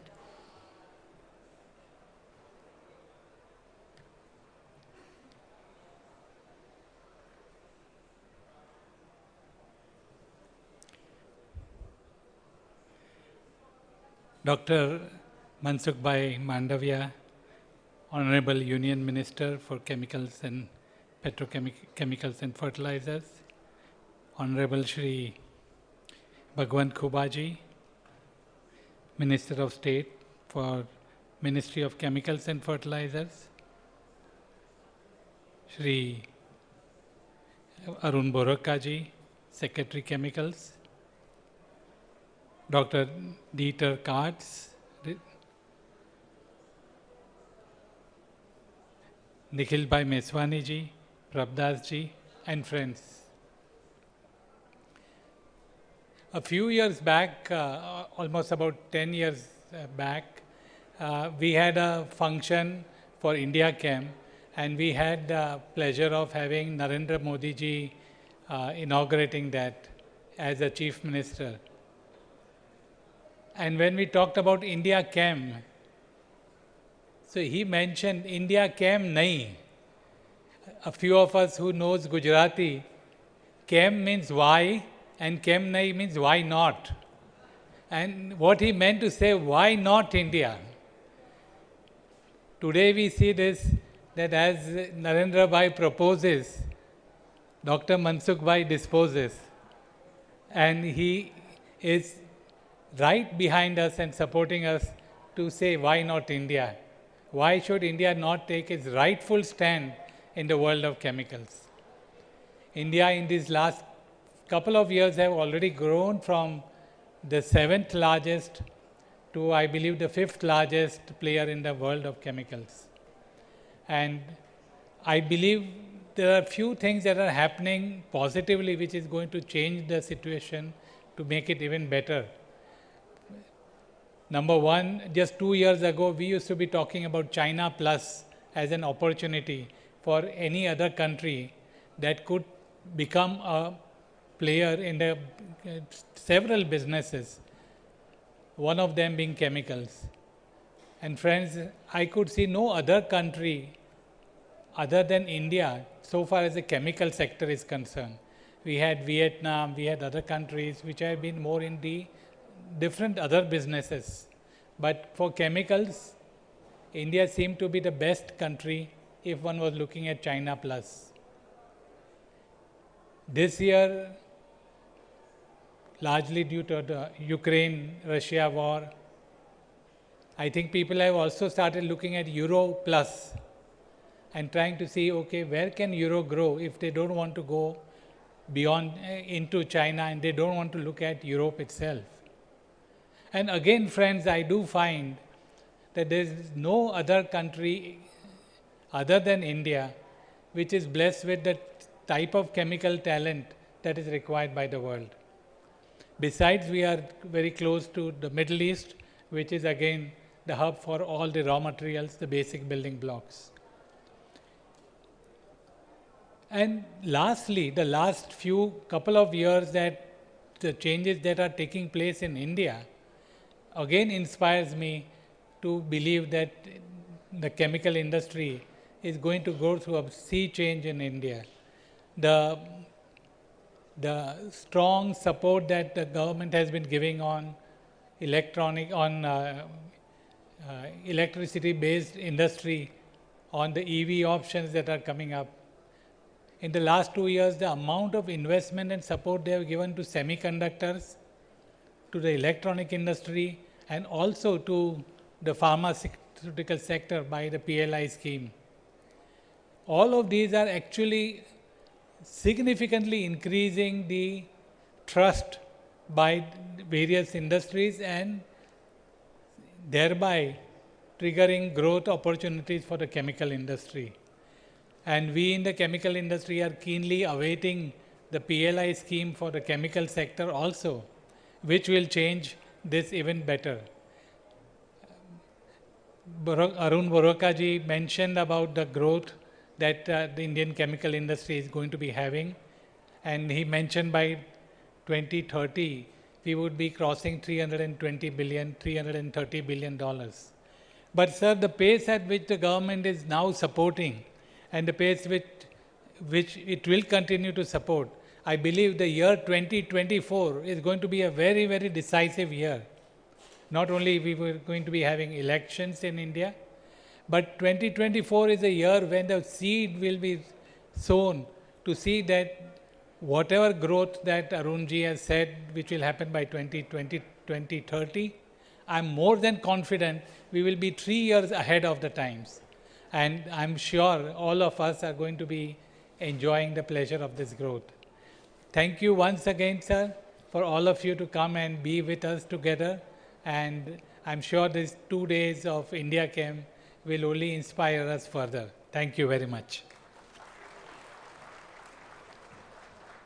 Thank you very much indeed, sir, for those words of thanks. And with that, ladies and gentlemen, we close the proceedings of the inaugural session. I would request all the global CEOs to kindly go to hall number 3 for the Global CEOs Roundtable. The Honorable Minister will be joining there shortly for the Global CEOs Roundtable discussions. All the CEOs present in this house are kindly requested to join us in hall number 3 for the Global CEOs Roundtable. The Honorable Minister will be joining the hall number 3 for this discussion and meeting in few minutes from now. Thank you once again for being here with us. Enjoy the exhibition and the next 2 days of the conference.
We'll start in a minute. Request panelists to settle down.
Good evening, everyone. We are starting. We are kind of quite late. A warm welcome to all of you to this very important session on India-US Chemicals and Petrochemical Forum. We have a fantastic set of panel with us. Unfortunately, I would have loved to give their brief bios, but we are trying to cut through the time, so I'll rather get straight into the panel, and you will see their knowledge and experience while they will answer some of my questions. The way I'll run this is quite simple. I'll ask a couple of questions, and that's about it. If we could keep this short in terms of questions, that would be great. I'll just lay the context a bit, and we're good to go. So we have to try to see if we can finish this session in the next 30 minutes. That would be quite helpful. So again, just to formally start this, I think it can't have been a better time to discuss this India-US partnership, especially focused on chemical and petrochemical sector. The overall trade is doing extremely well. As we know, we have crossed over $150 billion of trade between the two great nations. The chemical sector in itself brings a huge set of excitement, whether in the form of FDI or even the trade that's happening, which has exceeded over $7 billion. For this great partnership to continuously keep on evolving, what would be central to the theme would be to think about the way we can keep on enabling trade, and that's where in the background the whole free trade agreement becomes quite central. The way we think about sustainability, green manufacturing, and the role of technology in this, and then how do we enable the Indian companies to adopt some of these technology becomes critical. And also the larger regulatory and ease of doing business piece, so that the US companies which are seeing India as an important market see that they can do business much more predictably and with a lot of comfort. That's the intent of this discussion. That's what we will quickly try to cover in this. And without ado, I'll request Nivedita to start with her opening remarks on the whole US-India partnership. Thank you so much, Mohammed, for your opening comments and warm welcome. On behalf of our partners at FICCI and USISPF today, it's my pleasure to welcome you all here for this very important session. I think I want to just underline 2 points, and I know our panelists will go into the merits of the chemical industry, but really the US and India share a very, very strong strategic partnership, which is founded on shared values, including a commitment to democracy, regional stability, and economic prosperity. You just mentioned the trade in bilateral trade has gone over $150 billion. And what we are seeing right now is genuinely a movement for American companies to seriously consider India as they diversify from China. The conversation about secure supply chains is at the forefront of their minds. And while we've seen a lot of interest over the last few years, we definitely see it culminating as we speak at this moment. So I think, we have the secretary with us, the joint secretaries with us. I think the one message that we would like to give is the time is now. I think the structural reform, the PLI schemes have all been very well received. And whatever we can do to support and coalesce the movement that we're seeing, I think it's really our opportunity to take. So let me stop there with just a short summary of my remarks and to give the time back to the panelists. Thanks, David. Thanks, Nivedita, for kind of very succinctly briefing the whole intent. And Rakesh ji, let me start with you. ExxonMobil and the whole chemical industry. how important is India to your overall strategy, and then how do you see this evolving for your firm? And more importantly, could you also talk about the kind of green and sustainable manufacturing initiatives you are picking up, because there are connotations linked with chemical industry, and how do we demystify that and give a much stronger perspective around green initiatives? Thank you, Mohammed. Good to be part of this panel. Thank you for giving me this opportunity. So let me start with ExxonMobil. We have a long-standing commitment to India. We have 3 decades of operational legacy here. ExxonMobil pioneered India LNG market, and now we are working with some of the India energy majors for the people to adopt more and more of gas into their industries. We also have future-ready lubricants, as most of you are aware of, Mobil 1 type of products, whereby we ensure that India is ready for a cleaner mobility goals and for the future. And then, of course, we have some of the high-performance chemical products which we bring to India, just to ensure that the Indian industry remain ahead of the market, and they continue to invest in new technologies and continue to make products which not only help the Make in India initiatives, but also keep them competitive at a global level. So we also have brought in a lot of investment into research and development. We have a Bangalore Technology Center where we continue to do the research for a global organization. So we have a long commitment, and we continue to increase our commitment to India. As we are short of time, I am jumping over to your next question on the green initiatives. So I think any initiatives that we do with respect to green initiative or circularity, they should be based on sound science, right? It has to be technology based. We cannot just ensure that once a plastic waste is out of your sight, that doesn't mean it has gone out of the environment. So we believe that we have to look at the whole life cycle of products. We have to look at material utilization, waste management, emissions, and how the whole life cycle of product is being looked at from the climate perspective, right? So that's where I think we are trying to bring in new technology. We have pioneered in advanced recycling. We call it Extend. Globally, we were one of the first people who bring in this technology. We have set up a plant in Baytown. We are setting up a plant in Europe. We are looking at, bringing some of those technology in Asia Pacific. And for that, we have to ensure that we have the right infrastructure, the plastic waste management infrastructure, so that we have enough raw material to use it for the advanced recycling. We're also looking at bringing the technology to reduce the use of plastic products. So some of the high performance products, you can reduce the packaging thickness, and that way you can reduce the overall plastic usage. So we are bringing some of the latest technologies to ensure that India continues to take advantage of these new products. Wonderful, and and it's so important that we demystify this green initiative. And on that point, Anilji, I'd like to move to you as Emerson and as a technology leader. If I was to ask you 2 quick questions, one on what are the options for technology tie-up for firms, especially in the specialty chemical segment? What would that be? And second, if I want to also quickly get a sense from you, how do you see this whole trade relationship evolving, and then how do you see the overall potential in the next 3 to 5 years? Thank you, Mohammed. First of all, honored and to be here with all of you, and great to be talking to you all. So your first question, before I start in Emerson is, we are an automation and technology provider, and we are in this country like for 4 decades, as Marakeji said, and we were actually pioneered. We pioneered the whole engineering and innovation ecosystem in India for the automation companies. We have like more than 4,000 engineers working in Pune, in Delhi, and Chennai.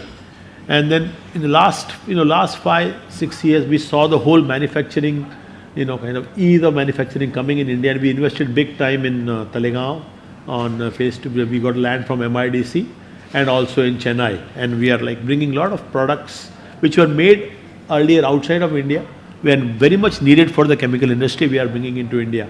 So, to answer your first question on what we should all see, that technology is the need of the hour for chemical industry. And, we as global companies who are in India, actually we also operate as local companies. So when you say make in India, it doesn't mean it has to be a domestic company only. We, American companies invest a lot. And when that technology comes to India, and we, most of the products which we pick up in India today are actually global standard products, which we make in India.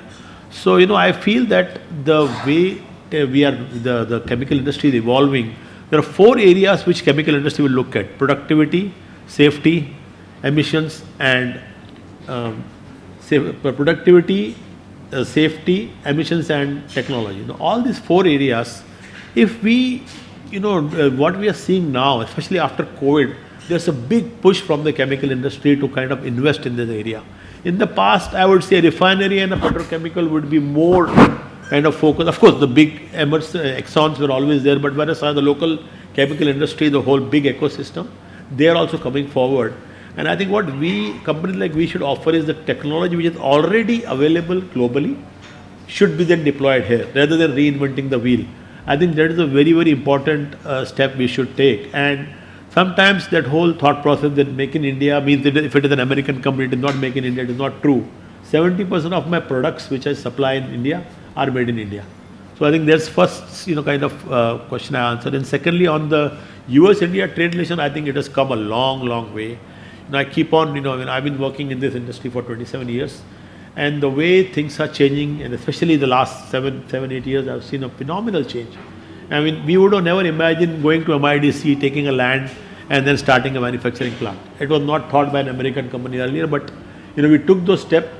So I think a lot is changing, and a lot is going to further happen. Only one maybe ask or a request is that what we experience as an American company when we put a plant in India, the time it takes for the infrastructure to develop around the plot or the land which comes is done after the land is, the industry zone is announced, which is slightly different. Other countries, when we invest, we find that the infrastructure is made and then the plots are allocated. So, and I was very energized by the Orissa message today, that what they are saying, it will give you everything ready. So I think that is one thing which should come in other part of the country as well.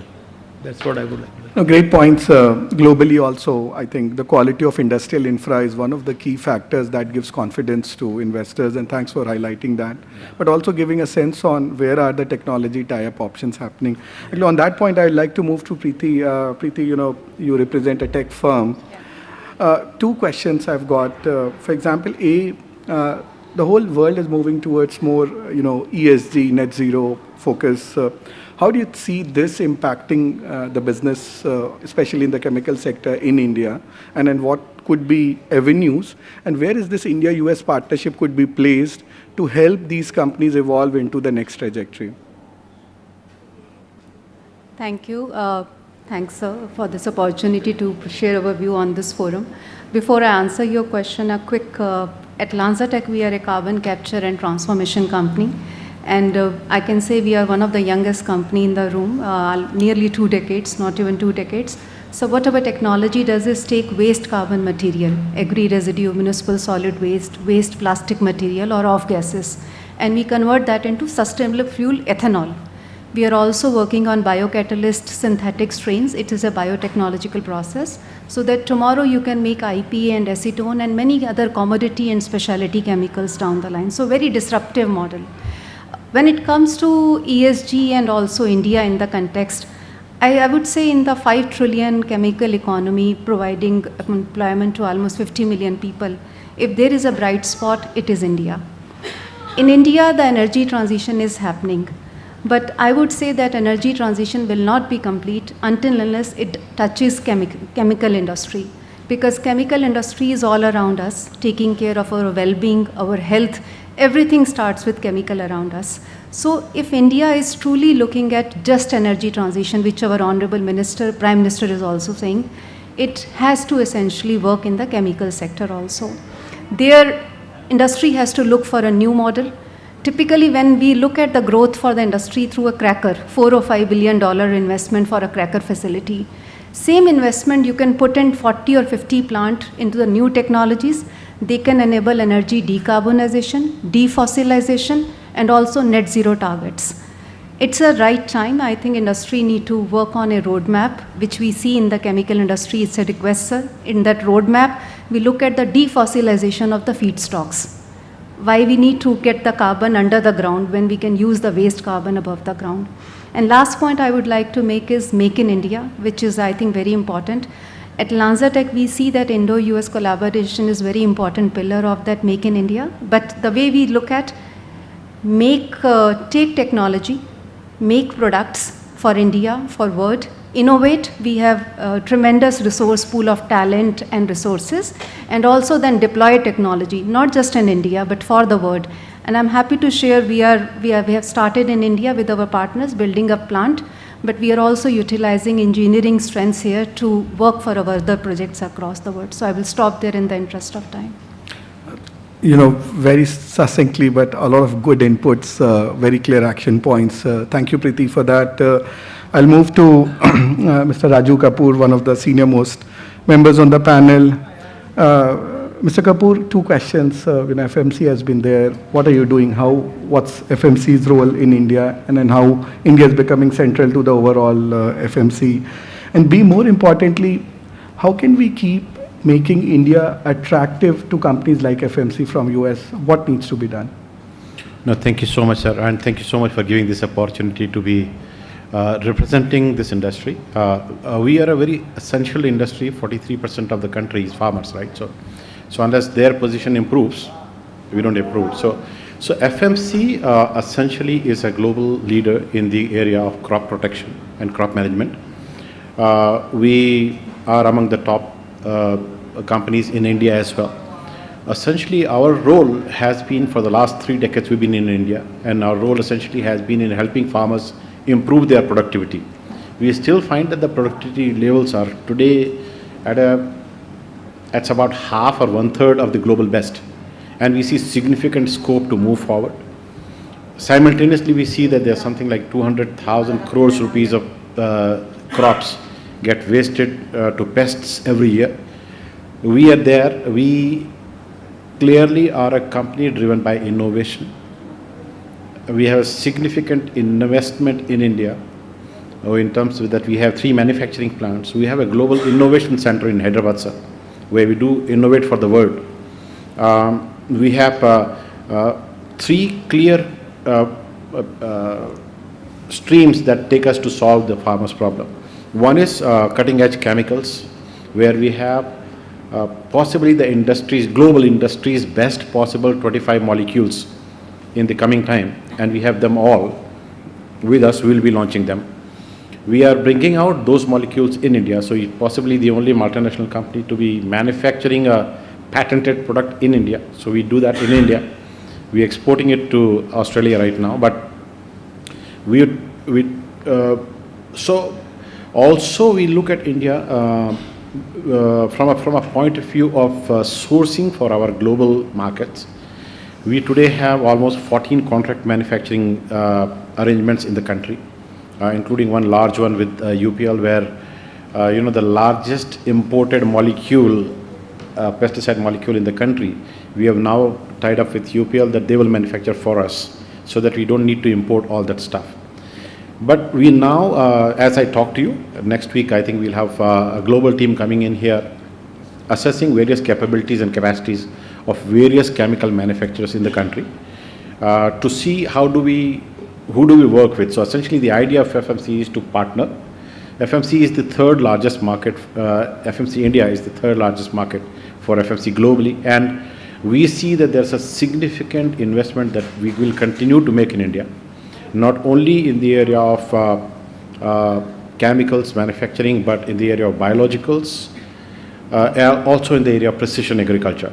We have already deployed, including drones, So we have already deployed some of those resources here. We are developing that cutting edge technology for the farmers to be there. We also, from a sustainability point of view, I think we have already taken up a resolve to be net zero by 2035, possibly the earliest by any chemical company in the world. We do a significant amount of social work here in the country. We today are making available almost like 100,000 farmer families are getting potable drinking water through our initiative, Project Samarth. We intend to double it in the next 3 years' time. Similarly, we've done a significant work around COVID time. And also, we've done a lot of work around promoting what we call as sustainable agricultural practices. So that's where we are moving. In terms of direction of the organization that you asked, Mohammed, we are clearly looking to move from a product-driven company to a solution-driven company. We will possibly work with the farmer throughout the crop life to provide them solutions, irrespective whether they come from us or anywhere else. The asks, if I may be asked to do it, just two asks, two small asks. One is on the regulatory front, where we request you to, it may sound very repetitive, but the regulatory registration timeline of 2 to 3 or 4 years is really not conducive for India, because we already have a very narrow product profile right now. And with the invasive pests continually attacking, this could be a huge challenge to manage for the Indian agriculture. We would request you, if you could look at new products, safer molecules which have a very interesting environmental profile, if they could be fast-tracked through the regulatory process, we would like to bring them here. After we introduce them, we would also like to manufacture them, whether on our own or through somebody else, but we would like to do that. Second thing, sir, and it's something that I've been asking yesterday also, we have a huge commitment for promoting women in agriculture. We have resolved as a company that 50% of our workforce is going to be women globally in the next, by 2027. In India, we are finding a challenge in terms of, we want to bring in women for manufacturing agrochemicals, but some of the laws are still prohibiting us to hire women for that role. I would seek your, I did discuss this with Mrs. Ahuja yesterday, but I would like you to steward this for us. We would want this impediment to be removed so that we can bring in a large chunk of women into manufacturing and also into field marketing. So this is just two asks from our side. Thank you so much. No, that's kind of very helpful and great to see the focus on inclusive, employment creation, more having women in the workforce. I'm sure sir has noted this point. We are very good on time. I think Mr. Rajiv is not here. So, okay. So what I'll do is, in 1 minute, if we want to go as a rapid fire amongst all of us, two key things we should take, which is the next way forward on this India-US relationship. What's our ask? What's the reason to be very excited about the whole sector? Sustainability and decarbonization is the most exciting for all of us, and I think we heard enough today. That is one. And secondly, fast use of technology. In private sector does it, but even in the government sector, I think adopting it faster than what we are doing now will be very important.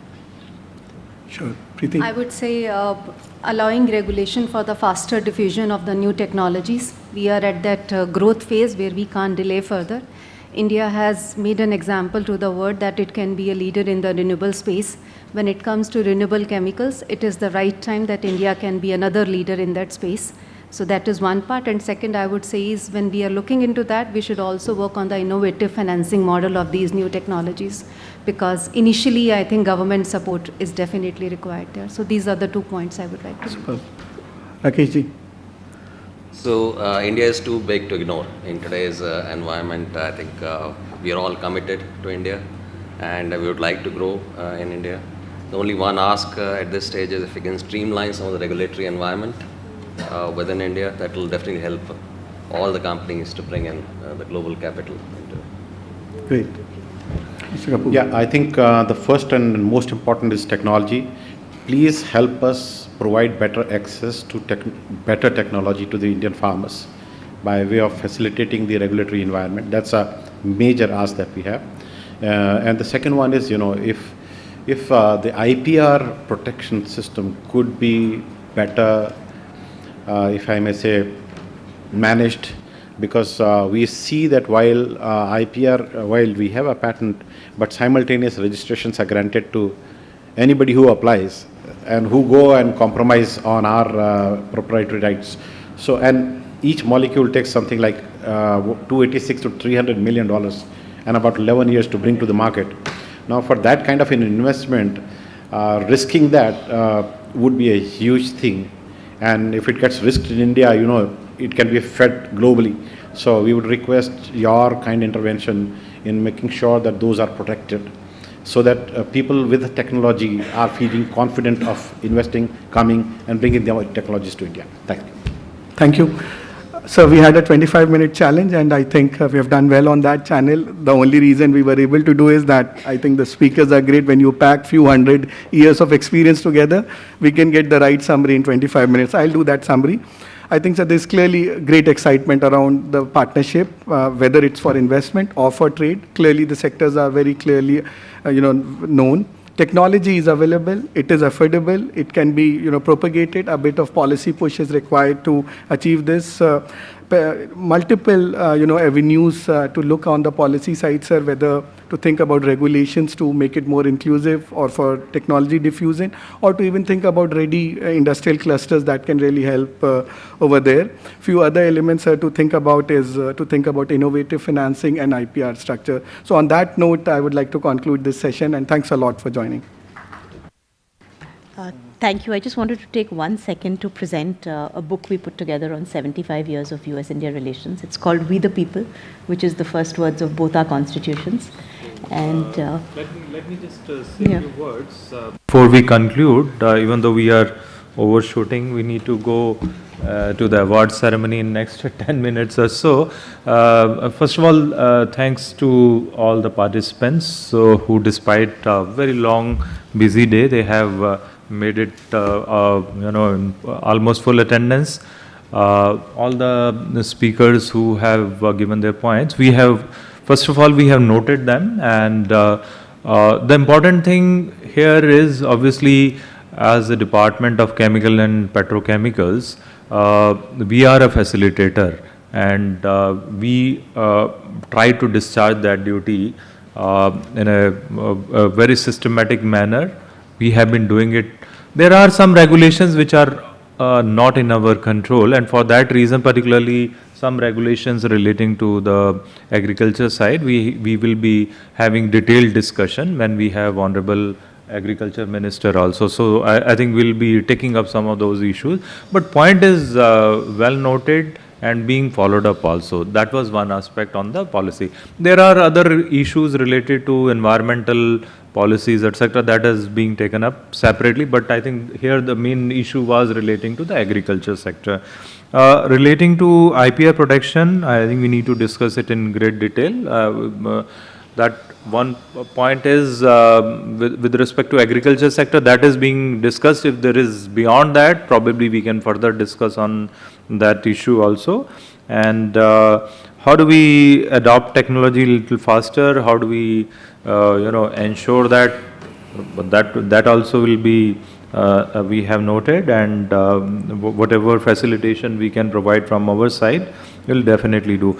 So from government side, we are fully committed. We'll provide you all the support which is required, not only for ultimate goals of sustainable development, but also for decarbonization, which I think all the participants have been mentioning time and again during the day.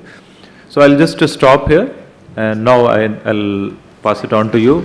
So what is the agenda? This is what? This is 75 years of US-India relations.